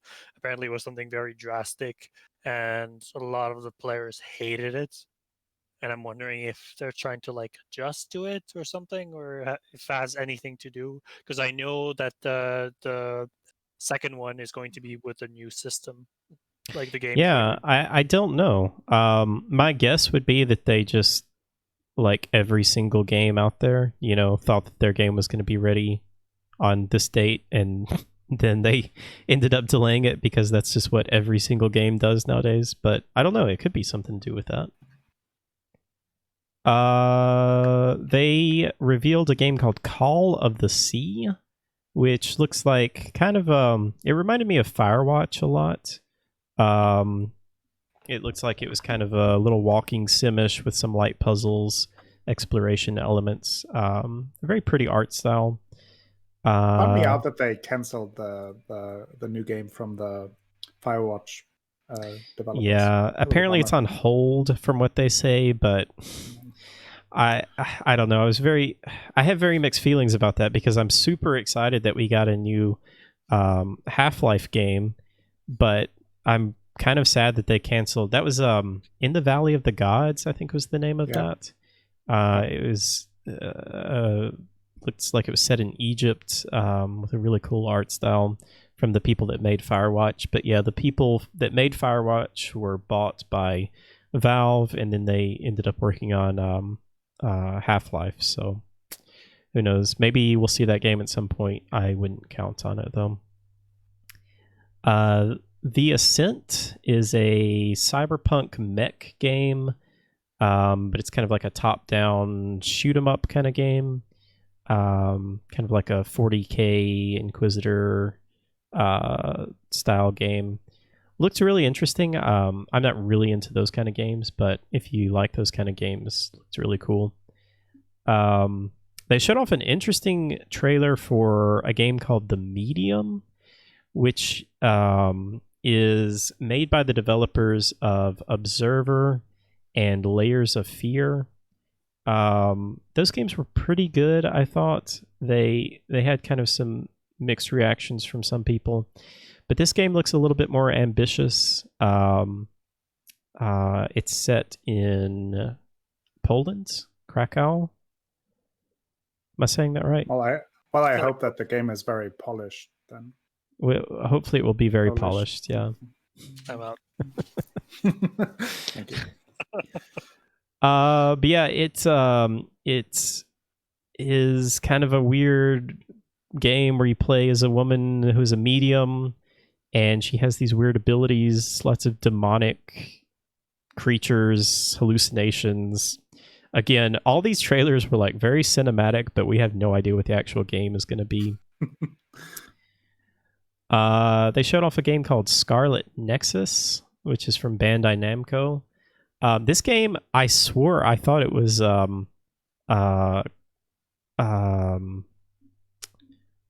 Astral Chain. Yeah, it looked just like Astral Chain. But it's created by the people that did the Tales series, Tales of Vesperia. Mars, you listed on here that they're calling the style brain punk. Yep. It looks like it could be interesting. Again, no real gameplay, so who knows? They showed off a game called Second Extinction, which is by Avalanche Studios. This was like a weird dinosaur first-person dinosaur, or not first-person dinosaur game. That would be interesting. A first-person shooter game with dinosaurs. That's So basically Turok? all I saw from it. So Turok? How do you pronounce that? Yeah, Turok. And they showed off a little bit of Yakuza Like a Dragon, Yakuza 7. Still no hard date on that. No. They did say that it would be coming to Xbox One first, so I'm assuming that it's going to be, Which is pretty interesting soon. I wonder if it first comes out on PlayStation anyway, since like the Yakuza. Oh, sorry. series Yeah, I didn't mean that it would be coming exclusive to Xbox One. Yeah. I just meant it would be coming to Xbox One before the Series X, so I'm assuming that it will be coming out before Series X. Yeah. I would think that game would be coming out like maybe late summerish, because the game is Well, already out in Japan. Yeah, like the original plan, as far as I know, was that it was to be in the early summer in the West, release early summer of 2020. But Yeah. who knows? Yeah. Yeah, I'm excited for that game. I'm really excited. I think that's going to be my entry into the Yakuza series. I really like turn-based combat, and I'm excited with what they're doing with that. Play Yakuza 0. It'll be fun. But I don't have to play Yakuza 0 to play this game. It's a whole new, I know. a whole But new protagonist. you like games, so I want a want good to time, like. play I want to Yakuza like 0. the Yakuza games. Maybe one If day. you don't- So what you're saying, Akko, is if you don't like Yakuza, you hate gaming? Yes, correct. That's what it Oh, sounds no. like. it's very simple. And then they showed off the gameplay for Assassin's Creed Valhalla. So yeah, this was kind of a big controversy. They apparently, the developer never said that they were going to be showing gameplay, but Microsoft kind of made a little bit more big deal about this being gameplay. It was not gameplay. It was like in-engine footage, but it was just, little clips of cinematics, and I guess maybe there was a little bit of gameplay in there. Maybe like while you have the controller down in your lap and you're just watching the game. I don't know, is that gameplay? But It's lame play. I don't know why in the world they said that this was going to be gameplay. I feel like they did a bad job Because at they setting wanted to show expectations. something. Because I think that is it. They wanted to But- be like, oh, we're not just showing you trailers and cinematic. Couldn't trailers, they we're just showing say you like gameplay. we're excited to have more information on the new Assassin's Creed Valhalla?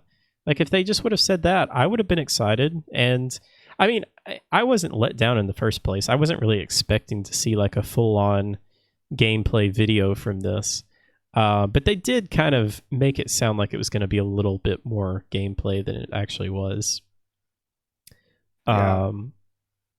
and- mean, I don't know. They didn't really even show much about it at all. They had like a really short interview with one of the developers, but it just wasn't really any information. It was just very tiny bit, basically, that we already knew. I think maybe I'm a little too cynical on all these game presentation shows. Like, I was never a fan of them, and I always kind of felt like most of the time, like you have to take anything that you see anyway with a grain of salt, because you never know. Like, there's just too many instances where like it turned out it was not actual footage, or there was some kind of tinkering with it, which is fine. I understand it. It's just like I feel like most of the time you just set yourself up for a disappointment, or you don't really get information, and it's either or. And so I'm always a little bit maybe a little too cynical with those kind of shows. It's just that like we talked about, you don't really get any release dates, you don't really get much information about what the game is actually how the game is being played, and it's just that's the case so many times that I'm just kind of checked out with these things, and then when I hear, oh, this game comes out next month, let's check out an actual gameplay trailer when it then comes out, and not like get hyped about something 2 years prior where I have no idea what is, like, where you get a name and like a cinematic trailer and you have no idea what kind of genre it will be, when it will come out, how long, how big, how girthy. I don't know. It's I want at least give me some information when I watch a show like that. I'm very much with you. I still get excited about this stuff. And I wish that I could be like you, Akko. I wish that I could just ignore all of this stuff, and then, like, all of a sudden I look and like Cyberpunk comes out in 1 month. But I don't know. I still love the announcements. I love getting as much information about games as I can. I will say I have gotten much better at if there's a game that I know, like, I am 100% in on, that I want to play, I've gotten much better at kind of media blackout with that game. So, like Ghost of Tsushima, Last of Us 2, those are 2 games I absolutely 100% will be playing, 100% in on them. I don't need any gameplay trailers. I don't need any cinematic trailers. I don't need anything to sell me. Like, I'm already sold. And so I do my best to just kind of black out all of the news around those and just wait until that comes out to play. But usually for the initial reveals, I still get excited. Like, if there's a game that's revealed, it still just excites me. I think And I when get they're that. done well, it works. Like, I remember watching E3 last year when they were doing all their announcements. The PC Gaming show. gaming show that they had was a little bit hit and miss. There was, I don't know, it wasn't as exciting as watching like the Ubisoft presentation or like the EA presentation. There was like production value in there. And yeah, like, I mean, then I remember being excited about Breakpoint, and that turned out into like a complete joke. The Worked out downfall, great. right? You And hit your break point, so mission accomplished. I actually didn't. I have either one of you played the game since it's been updated? The big update that they dropped. I haven't played it at all. I watched someone play it on, but not for that long, and I didn't really inquire too much on like how is it or if it's any good. I I'm thought a it was big pretty fan. good. Oh, you played it?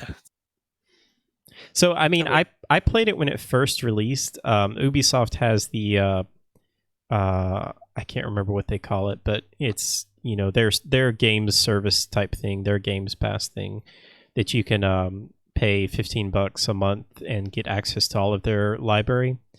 And I had that at that time, just because I wanted to check out a couple of games, and I checked out Breakpoint when it first launched.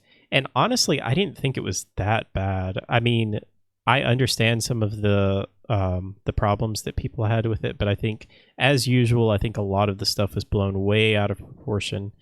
But it wasn't, I'm just not super into those kind of games. Sometimes I can get into those kind of games.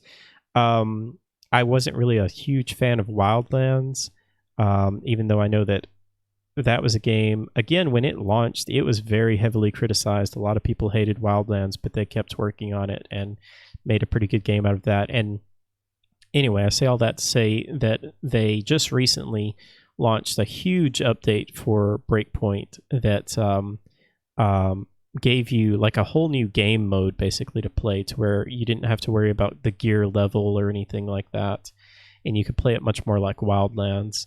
And I tried it out for a couple of hours, and I thought it was pretty fun, honestly, if you like those kind of games. Yeah, I don't even remember how we got off on that. What were we talking about? Ubisoft and presentations. Oh, and, yeah, I guess so. press releases, and yeah.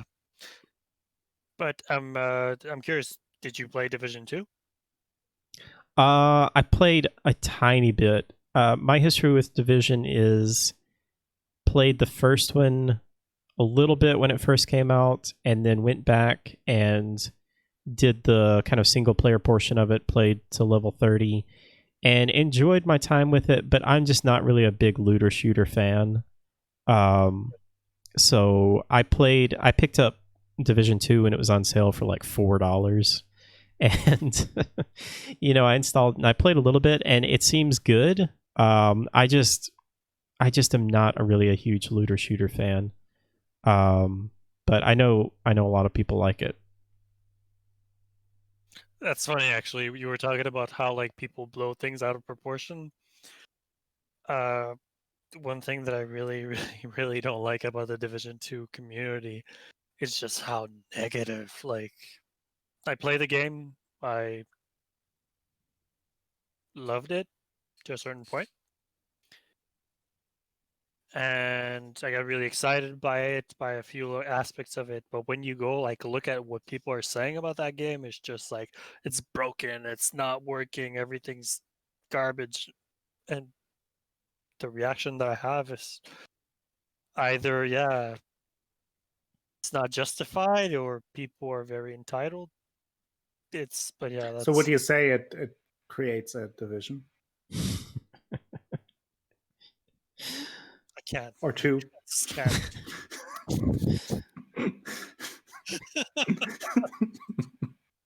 I'm done. Oh, Akko and your puns. Oh, you're brilliant, but damn it, terrible.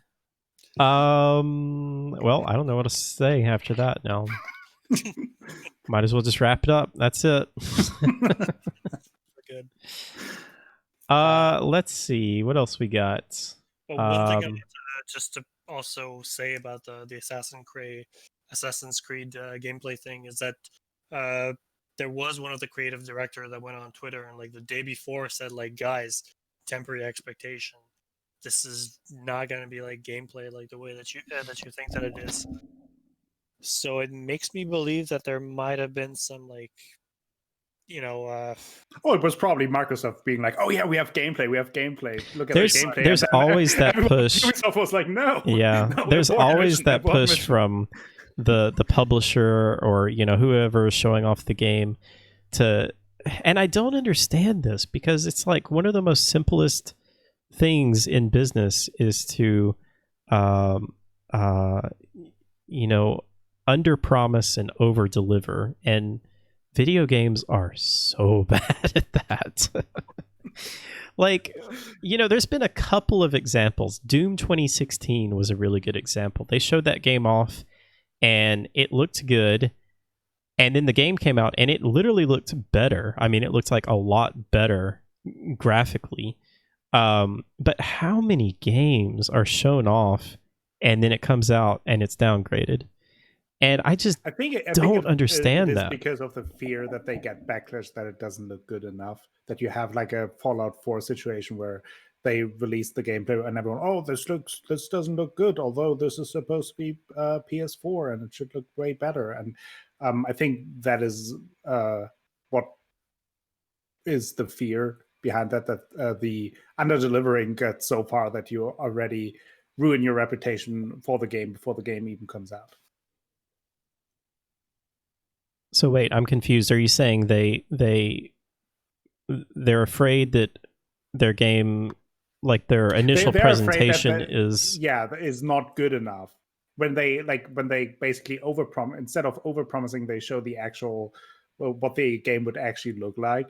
But that is not good enough, so they basically overpromise and hope that they can either fix it in post or that nobody will notice. I guess.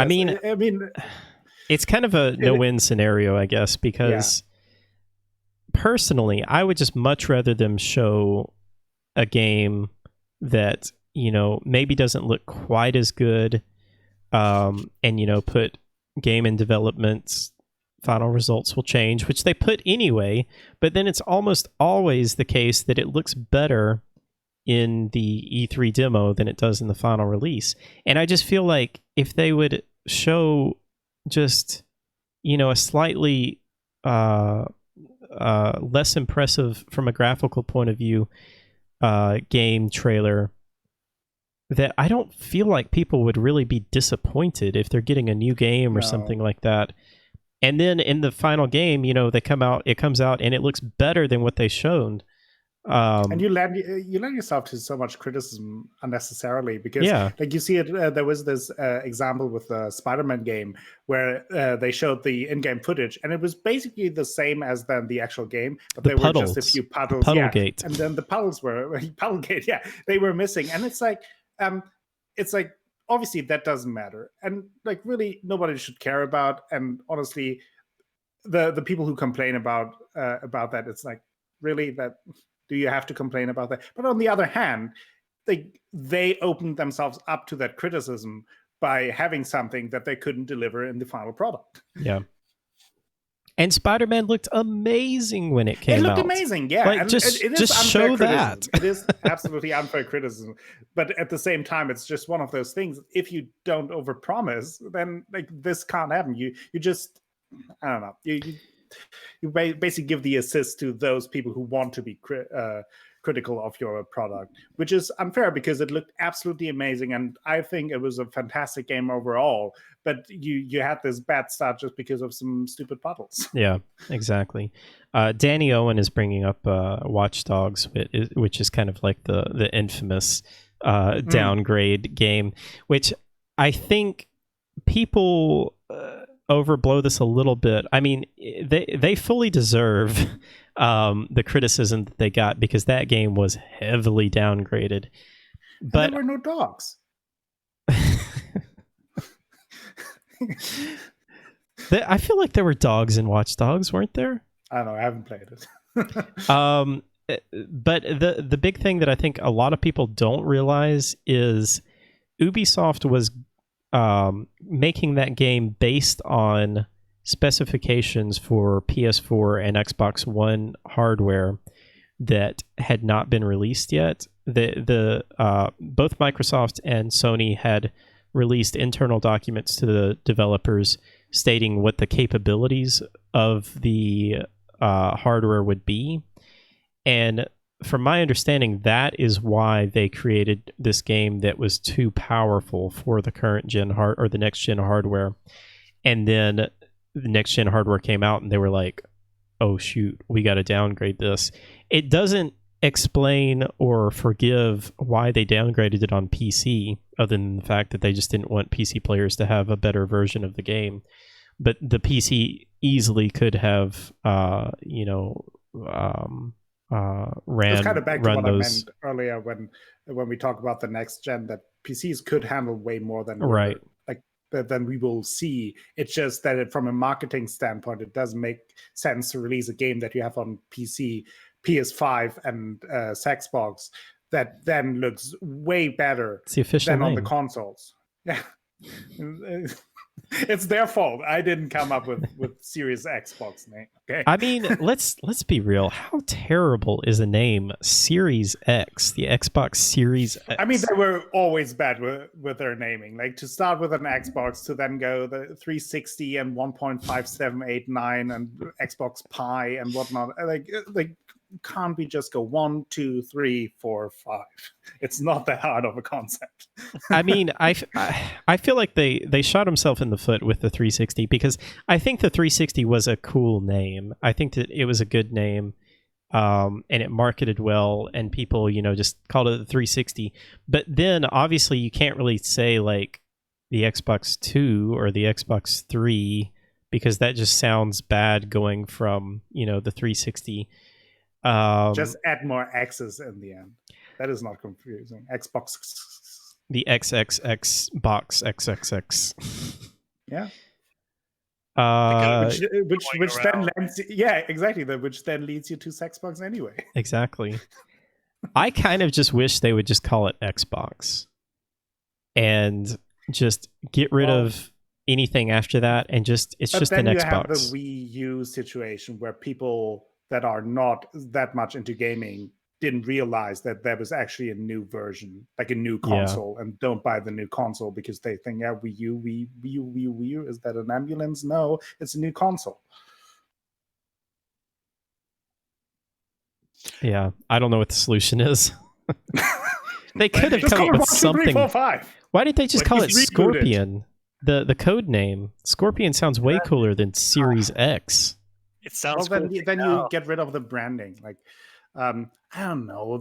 At least then come up with something that is completely like having, I don't know, put like what is like a good 90s indie rock album name? Like it's Xbox Armageddon or something like that.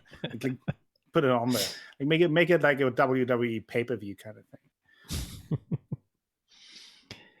Sony I mean, did it they right. gotta do a PS5. Eurowish of like calling it the Xbox Series X, because it's the Xbox, but the X series of it. So Well, okay, technically- that's the other thing. If this is actually a series, which that's what was very confusing when it was first revealed, people were like, "Oh, this is going to be like they're going to have a Series X and a Series S and a Series E." Wait, no.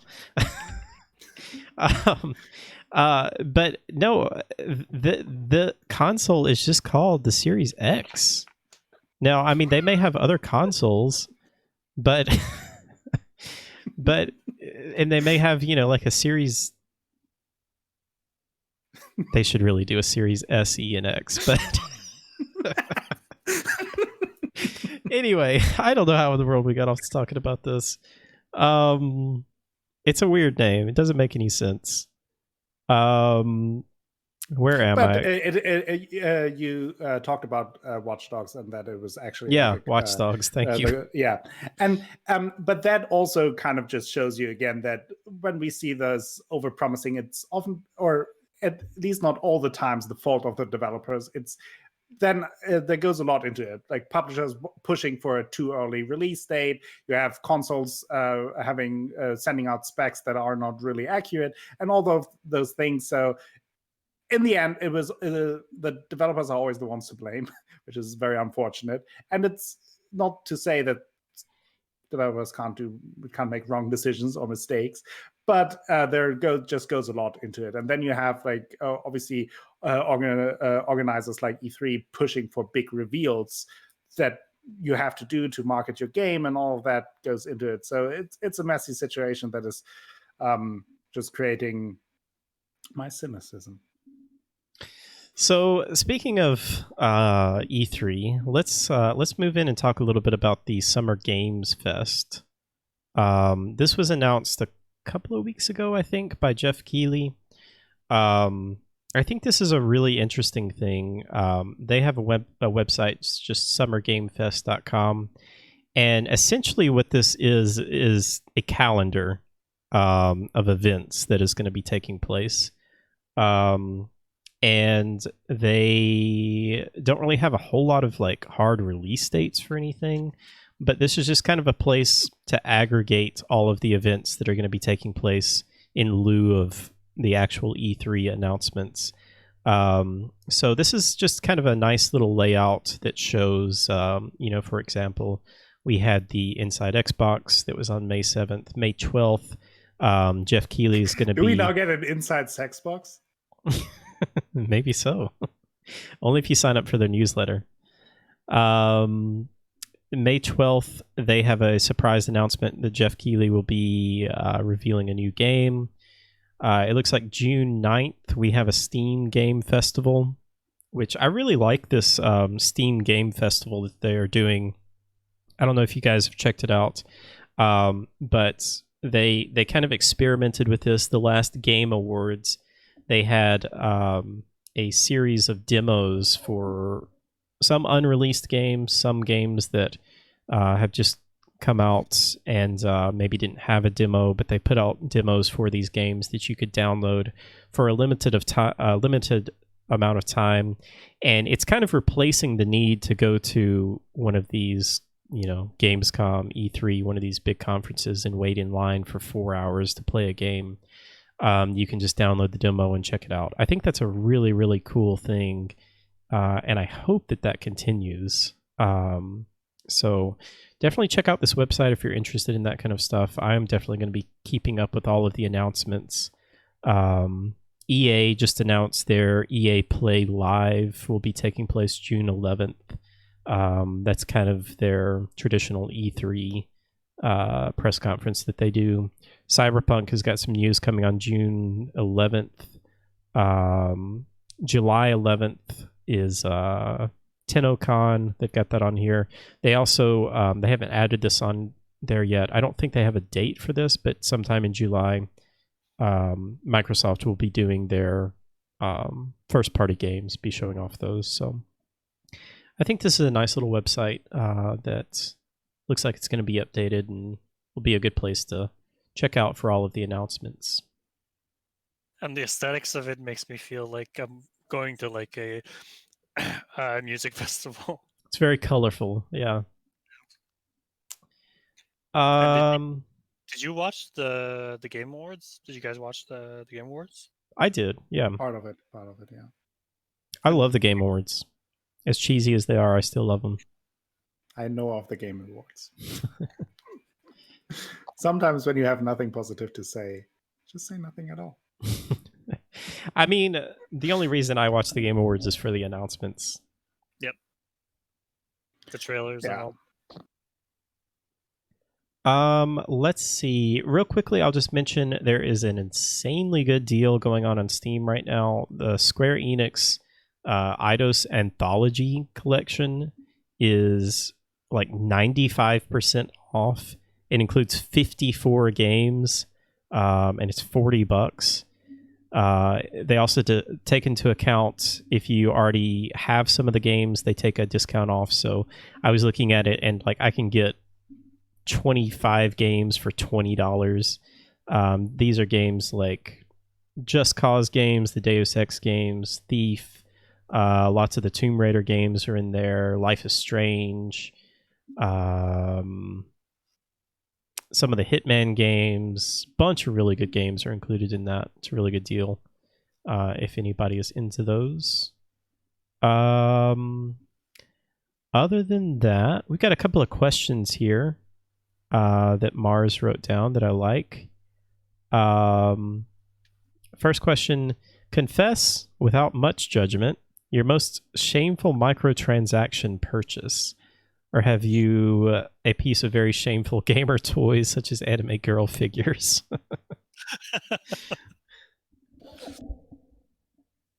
Who wants to go first? I feel like in the way the question is asked, there is a lot of judgment. Oh no! Implied, like not much. Like a bit, like maybe, like okay, fine. There's a ton of judgment. But no, I neither. Because I don't think I've ever did like a real like microtransaction thing. I only ever bought like DLCs. Like I guess the most shameful quote unquote would be like buying like a small DLC thing for like an extra character or so. Which I don't know if that's really shameful because like it's extra content.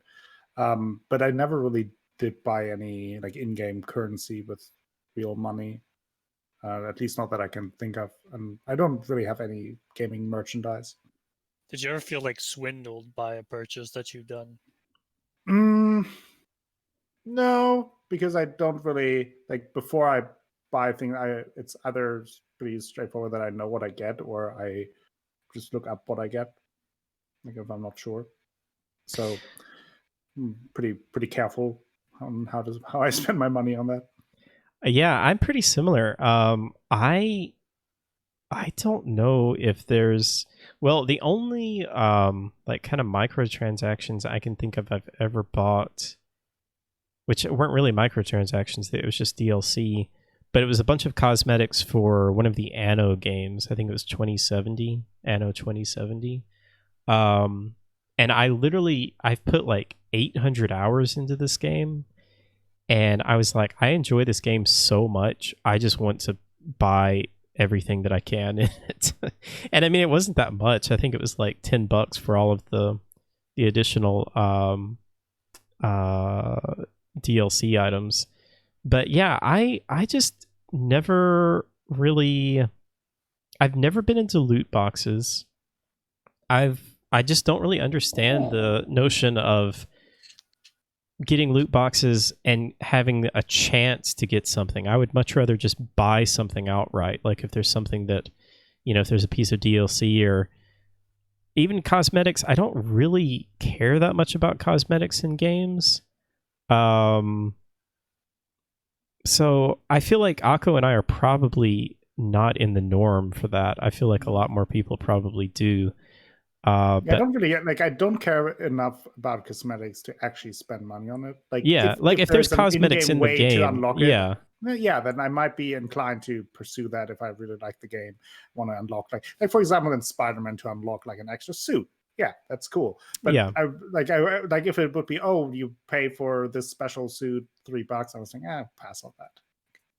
I think like the fact that you guys don't spend any money at all. I think there's like one single person that spends like 2,000 euros on League that covers like both of you guys. Yeah, and that's what it's for, right? Like, I mean that's why you hear a lot that those big, especially like the mobile gaming market, it's so big in China and in Asia generally that they're just banking on like we just need 10 people who spend like $1 million and then we're fine. Yeah. Yeah. I think like the terminology for it is like whales, and they count on people like this to be there.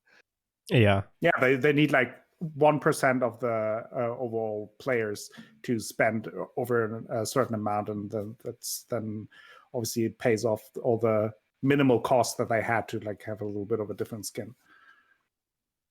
What about you, Mars?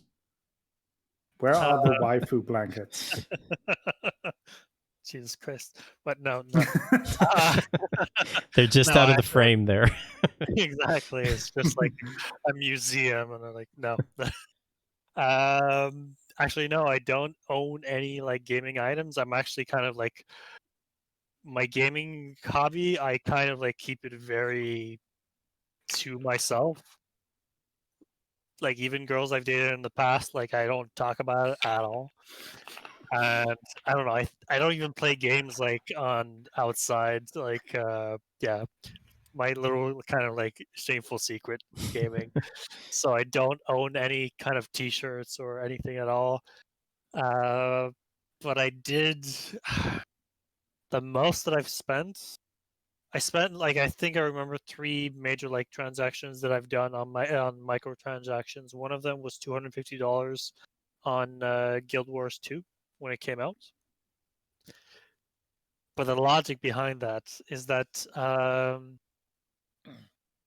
first of all, it was like even way before microtransactions were a thing where I was aware of them, or I was even aware that there was something shameful about it. It was like a different time just before like they kind of like exploded. And when that game launched, I did a whole by accident. I did kind of like a whole fundraising thing for the developers. We sent them like cupcakes, and we raised through Reddit like $5,000 through Child's Play to that's send cool. to Child's Play. It was I felt kind of like an attachment to the game, and even like sent us pictures of them eating the cupcakes and all of that. That is very shameful of you. I know, right? But $250, it was kind of like, yeah, it felt after the thought, like after like all like the drama, not drama, but the uproar, and you started seeing what to what point gaming companies were pushing microtransactions and like the Battlefield debacle and all that, and when there became like such a consciousness of like, hey, this is kind of messed up, guys. I thought back of it and was like, $250 for like in-game currency. Yeah, that was a bit much. But I think for me, like my stance on it is that like having those randomized loot boxes is an issue because it is incorporating basically gambling pretty much. But I also like I don't mind, for example, extra skins or so. If people want to pay money for that and you actually see what you are paying money for, it's just one of those things that if that is how developers are financing their game and like keeping servers up and stuff like that, I don't mind it. It's just not for me. I think in terms of like gaming items, it's really like the poster behind me. They on the other side there is pretty much the only one. I thought it was like a museum. Like it kept going and going. That's on the other side. Right. All of Aqua's walls are just filled with posters, gaming posters. Yes, just Yakuza. Just naked topless man staring at me. I mean, I feel like the Yakuza posters would be like. It would be excellent. One other question that Mars asked here, and I feel like this could be a really long question. Yeah, you know what? I might want to save that for another podcast. Or yeah, we can mention it. Maybe like we can just very briefly give a summary of it. You want to? This is your question. You want to ask good it, at that, Mars? No, right? You want to ask your question, Mars, since it is your question? Yeah, absolutely. So yeah, I was wondering basically what, like we talked, like when I was talking about Fallout at a certain point, I was mentioning that it's hard to kind of recommend a game directly or say that a game is good or bad just on the basis of a vacuum. I mean, we all kind of had like our gaming journeys that got us somewhere, and those games that kind of like we experienced when we were younger, and the games that kind of shaped us. I'm wondering, like, what kind of what was your guys' gaming journey like? Maybe the quickest way to do this would be we each pick out, if you can think of one, or if you have one, I can quickly pick up one, like one game that like changed the way you think about games or kind of changed your idea of games. Do you guys have one for that? And if not, or if you need some time to think, I can go first. Go first. So the one that immediately comes to mind for me is The Witcher 1. I played that game. I've told the story many times, but I'll tell it again. I've played that game, I think right after I played Oblivion, Elder Scrolls Oblivion. And this was a time when I was really just kind of getting into RPGs and just kind of learning more about how games could tell stories. And Oblivion was great, but it was still just very gamey and very immature in some parts. And going into The Witcher 1 and experiencing that game completely blind, not knowing anything about the series, was really a turning point for me in games, and just realizing that you can tell a very mature and in-depth story through a video game was just really amazing to me, and really just kind of changed the way that I think about how games tell stories, and the characters as well. Just kind of realizing how in-depth and how much I can care about characters in a video game. The Witcher 1 did that for me. Very good pick, yeah. Was there like a specific scene or a specific moment from that game that you remember that made you, that probably is still ingrained in you, or that you kind of remember fondly after thinking about it? It's the sex cards, right? I mean, obviously the sex cards. No, I don't know if there's any one part in that game. Definitely, I mean, there's a lot of parts, I guess. Like there's a part where you have a party with Shani, and you have to pick someone to come to the party with you, and depending on who you pick, like, can really change the outcome of that quest. And you also have to pick like whether you like Shani or Triss in that game, and just a lot of big choices, I guess, really just blew me away in the way that you could make choices in a video game like that. Whereas, like I said, I played Oblivion before that, and there weren't really too many choices per se in that game that really like affected the outcome of things. But The Witcher definitely had consequences for your actions, and that was just really impressive to me. Were you aware that there was kind of like, not sure how well I can describe this, but I mean, the one thing that I've noticed for myself when I play RPGs now, I kind of notice the mechanics behind the conversations. You realize, like when you were playing Mass Effect 3 the other day, I remember you kind of like noticing, like, oh, this is the renegade option, and this is like, I'm not sure if that makes sense what I mean.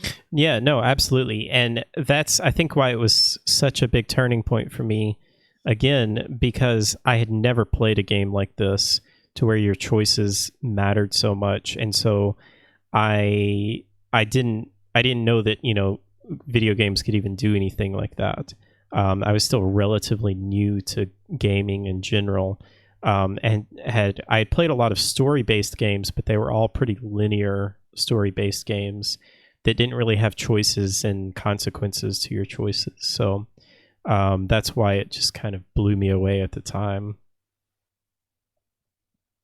Was there any other kind of like times where you got to re-experience that, or was that like, did you like see behind the curtain after playing that game and you were not as impressed by other games, or was it something that still, was there any other game that captured it? I would say there were definitely a lot of other games that have done that. I mean, Mass Effect, which I played Mass Effect. 2007 was just an amazing year because I played Mass Effect like right after The Witcher for the first time, went into that game knowing nothing about that game. And I would say that had a similar, if I had played Mass Effect before I played The Witcher, I probably would have had, Mass Effect 1 would have had more of an impact on me than The Witcher did. Not to say that Mass Effect didn't. Mass Effect is one of my favorite games of all time. But The Witcher was just that first experience that I really had to where I was like, wow, games can actually tell an amazing story and have these amazing choices and consequences. But yeah, the Mass Effect series, all of the Mass Effect series, all of the Witcher games, the Telltale Walking Dead, season 1, even though I know all the choices are an illusion, I definitely was picking up at that point that like, yeah, you're making choices, but the end is gonna kind of all be pretty much the same. But that still affected me and was a game that I often think about in terms of choices and consequences for choices. But yeah, I don't think any game has really impacted me like The Witcher 1 did, just because I'd never played a game like that before. It's there's really like, I think I was talking to I mentioned Dark Souls, how the perception of like which is the better Dark Souls that people have is depending on when, like in what kind of like order they played it. Like most people that Yeah. I've heard that Dark Souls 3 is their favorite game, that was their starting point.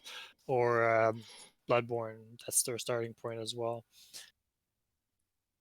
And that's like what I find amazing about like kind of like going backwards is like you get to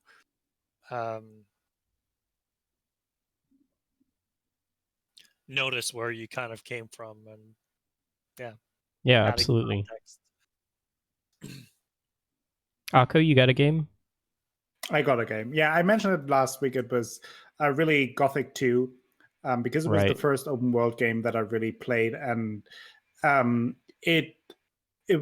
think I played it. I'm not sure when it came out, but the first one I didn't play, Gothic 1, and I saw that then Gothic 2 in the stores, and something about like the package art and like it was like a weird box where you can flip it open and like it had like some screenshots on it basically. Yeah. and something about it intrigued me, and I started playing it, and it was really the first open world game. I didn't know what to expect really, and it just I think I remember one moment in particular, and it's so simple, and by now it's just so common, but it was you. So in the very beginning, you kind of have this intro area, and you make your way to the first city, or to the big city. It's really just one. But you make your way towards there, and then you need to find a way inside the city, because you can't just walk inside. The guards won't let anyone in.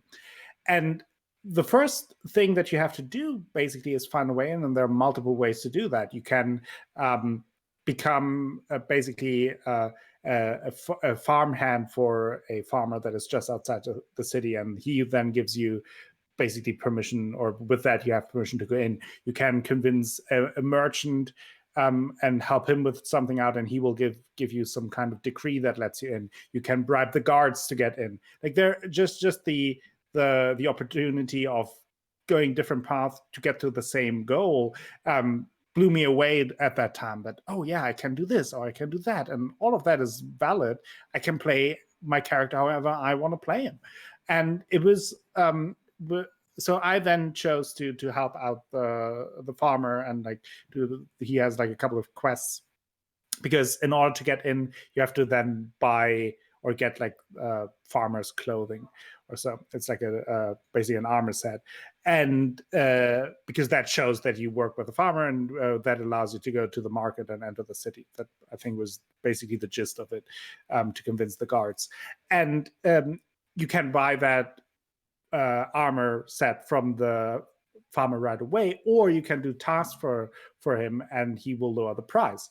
And just something simple as you just basically looted, I think it was something like parsnips from a field, where you go and you just click to loot it from the ground. But just something simple like that, just doing farming, actual farming to do that, just kind of blew me away. And then you get into the city, and the next thing that there is in order to get where you want to be, you need to go to the higher city, and only citizens are allowed there. So how do you become a citizen? You can either become an official apprentice of one of the craftsmen in the city. You can join the local militia. You can join the monks and some kind of chantry. And then there's another hidden way that you don't really know about until you play it for the first time. So then you become an apprentice, and in order to become an apprentice, you have to convince the craftsman to take you as an apprentice, and you have to do a little quest for that. And once you become an apprentice, you actually learn a skill. I, for example, then became the blacksmith apprentice, and you learn a skill on how to craft your own sword. And I just that part just blew me away. That you start an occupation in a game, and you can just be a blacksmith apprentice if you just want to be that. And I think just this freedom of choice and this exploration just kind of just blew me away at that time, and really introduced me into the open world RPG genre as a whole, and really drew me in as a gamer as a whole. Because before that, I played some Game Boy games, and I played some. We had like an old Super Nintendo, but I wasn't really playing that much. That was really where I was like, I love playing video games. That's so cool. How did you figure how that you could do all of that? The game actually did a good job of kind of, without like spelling it out too clearly, to being basically like, oh, you can do this or that. So you basically, by just talking to the people, you found out that there may be multiple ways to do things, and oftentimes there was also, in retrospect, you found that out by talking to people. Oh, maybe I could have done that, and then later, by starting a new game, I then found out, I could have done it completely differently. You didn't go look at videos? No. That was way before that. Like, the YouTube wasn't even a thing. It was way back. Back in my day, yeah. But the game itself was full of those things where just as an example, to convince the blacksmith to take you as an apprentice, you have to prove him that you're good, that you could defend the city if they get attacked by orcs. And to do that, you have to bring him an orc axe as proof that you are strong enough, and he tells you where there is an orc in the woods. So you can go out and beat the orc, who's totally overpowered in the beginning, or there's another place where you can just find an axe in a cave on the body of a dead orc, and you can bring him to him that way and convince him that way that you are strong enough. So it's just this game is full of those multiple ways of solving issues, which just blew me away, and it's still one of my favorite games because of that, because it had such an impact on me. And I still think it's a great game. I mean, it aged pretty poorly in some ways, but in terms of the characters and the game design itself, I think it still holds up. Did you check out the Gothic remake that they're working on? Yes, I checked out the playability. I'm super excited for that. I hope they get good enough feedback to pursue that, and if they're doing that, I'm all in on that. You were talking about going to the store and picking up the game and just like looking at the box. I miss that so much. I don't know about you guys, but I just miss the way. Yeah. I mean, not necessarily like physical media. I don't miss physical media. I'm glad that I can just get all of my games on Steam now. But I miss just going into a store and knowing nothing about games and just going and just like looking and picking up a box and being like, oh, this looks cool. That's exactly what happened with me in The Witcher. I just, I went into a game store and I was like, oh, this looks cool. And,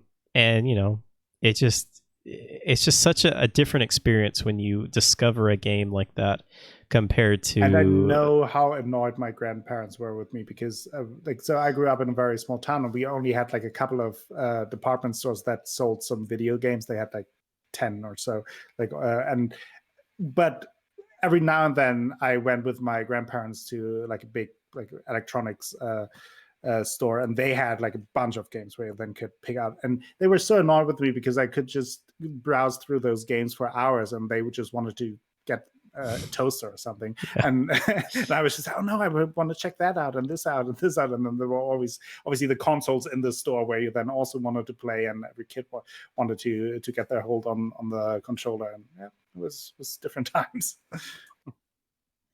That's the problem, like also with like the boxes is sometimes they looked like really cool, at least for like our prepubescent minds of like, ooh, like robots and girls sometimes. Yeah. And then the game was not good. Yeah, Christ. I had the chance of like there was a few gaming cafes.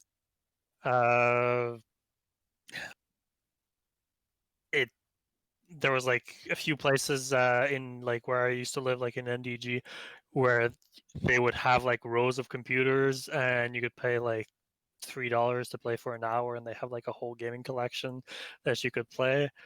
That's how I got to experience most of my games, and like I remember just like trying out all the games that I could because they had like also all the boxes laid out, and yeah, some of them were hit and miss. Really weren't that worth that much. But no, it was... I definitely bought some that I was super excited about, and then they were really, really bad, and I was pretty mad because like at that time, like you like your grandparents or parents, oh yeah, you can buy one game and you pick one, and it's like... Yeah. I remember getting oh man, I wish I could remember the name of the game.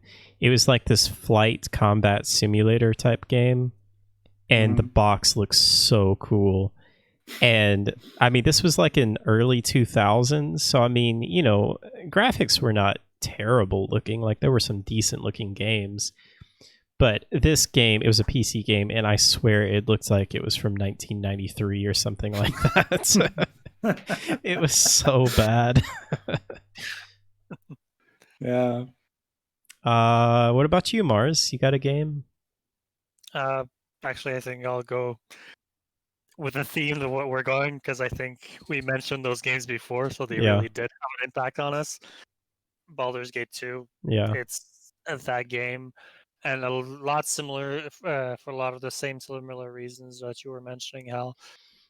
It the storytelling kind of drew me in, and I didn't know like that games could do that. That could bring you to like that kind of emotional investment. And sadly, I look in retrospect of how I used to feel about it and how I used to feel about it now is that that magic is kind of gone. The sad thing also is that I played Mass Effect when it came out, and I don't know if it's because of playing Baldur's Gate 2 and remembering how it felt, and I wasn't as impressed as a lot of people are with Mass Effect. I see how amazing, like I see the same kind of like similarities that I saw with Baldur's Gate 2 in that game, and I feel kind of sad that I don't get to experience Mass Effect or even Dragon Age on the same level as people experiencing it for Yeah. like who haven't like seen it before. Yeah. Like, There's Okay, I think that would be a good topic for next time, where we could talk about games that kind of ruined us to some degree in some way for other games. Dark That's- Souls. I think that would be it because I certainly have a couple of at least a couple of games where I'm like, yeah, after that, like I've viewed other games differently, and I was kind of like, yeah, that's fine, but not as good as that. Yep. Yeah, I think that's the proper wording for it. It ruined me. Baldur's Gate freaking like ruined me for other games. I still remember like this one. I have it like etched in my memory. This moment at a campfire where Eritz, she was like an elf, fallen angel, and all of that. She kind of like wakes you up in the middle of the night, and she's having a nightmare, and she's trying like she's scared, and she's asking you to comfort her. I was 12 when I played that game, and like girls were like, Ew. no, they were like a new thing, like, oh, Oh, that's okay. weird, and Just like, oh, discovered, hey, yeah. girls. And I think the fact that I didn't like it was a mechanic that I never kind of like experienced before, and it wasn't like, okay, this is scripted, and like this is a game mechanic, and this is a romance option of like, if I say this and I say that, I will get this result. I didn't understand it back then, so to me it was like very fresh, and it was like, oh shit, this is something I'm experiencing for real. Did you ever like reload multiple times to like try and get different outcomes? Did you ever No. feel like you like messed something up and so you'd have to reload and do it again? No, because to me, like that, it wasn't like the way that I saw it or the way that I understood the game. That wasn't in like this. I was having like I was having the conversation. Maybe having the conversation is a little bit strong, but like this was my experience, and reloading it, or the fact that I could reload it, wasn't even like it wasn't even in my frame of mind to do Mhm. that. Does that make sense? Yeah. So yeah, I think that was like me experiencing RPG relationships in kind of like its purest form, and nothing kind of like compared to that afterwards. You got some good answers in chat too. Draco says Chrono Trigger was probably the first that really blew me away with the time travel affecting the timeline and stuff. I really want to play Chrono Trigger. It's great. I played it like years after. I just played it like Mhm. a few years ago, and it's fantastic. Mass Effect and Dragon Age. Final Fantasy VII, Danny Owen says. Draco also mentions Baldur's Gate 2, Morrowind from Plan. Yep, good answers. Cool, A lot cool. of RPGs. Yeah.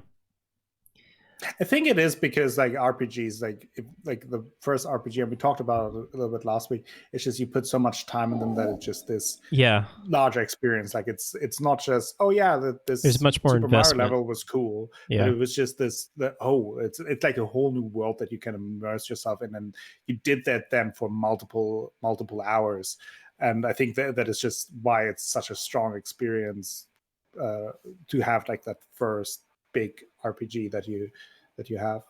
It's the emotional kind of like investment that you have also in it. I mean, most mechanical games, you're like, oh, like Super Mario. Yeah, they're maybe a lot of fun, but you don't have the same emotional investment with the characters. No, absolutely. Very cool. I think that is going to wrap it up for today. I want to thank you guys, Mars and Akko, for being here and joining me. It's a pleasure as always. We wrapped it up in a nice short podcast today. Kept it under 3 hours. Right? Yeah. Jesus. Rushing through it here. I always think it's going to be like really short and then we go 3 hours. But I think that's a good thing. Yeah. Thank you all for absolutely. Thank you all for being here in chat. I appreciate everyone. Please go and check out Akko if you haven't already. And you know what? Go follow Mars too, because why not? He may stream one of these days. Yeah. Maybe. If enough follow, you can convince him to stream. So no pressure. If we start a hype train, I might stream. So yeah, I hope you guys have a wonderful weekend and play some games. Stay in, wash your hands. Don't go out into the scary world. I'm just kidding. Lock your door, tinfoil hats. Yeah, that's right. But thank you guys as always. I hope you all have a wonderful weekend, and we'll see you guys next time. Bye, everyone. Bye-bye. Bye.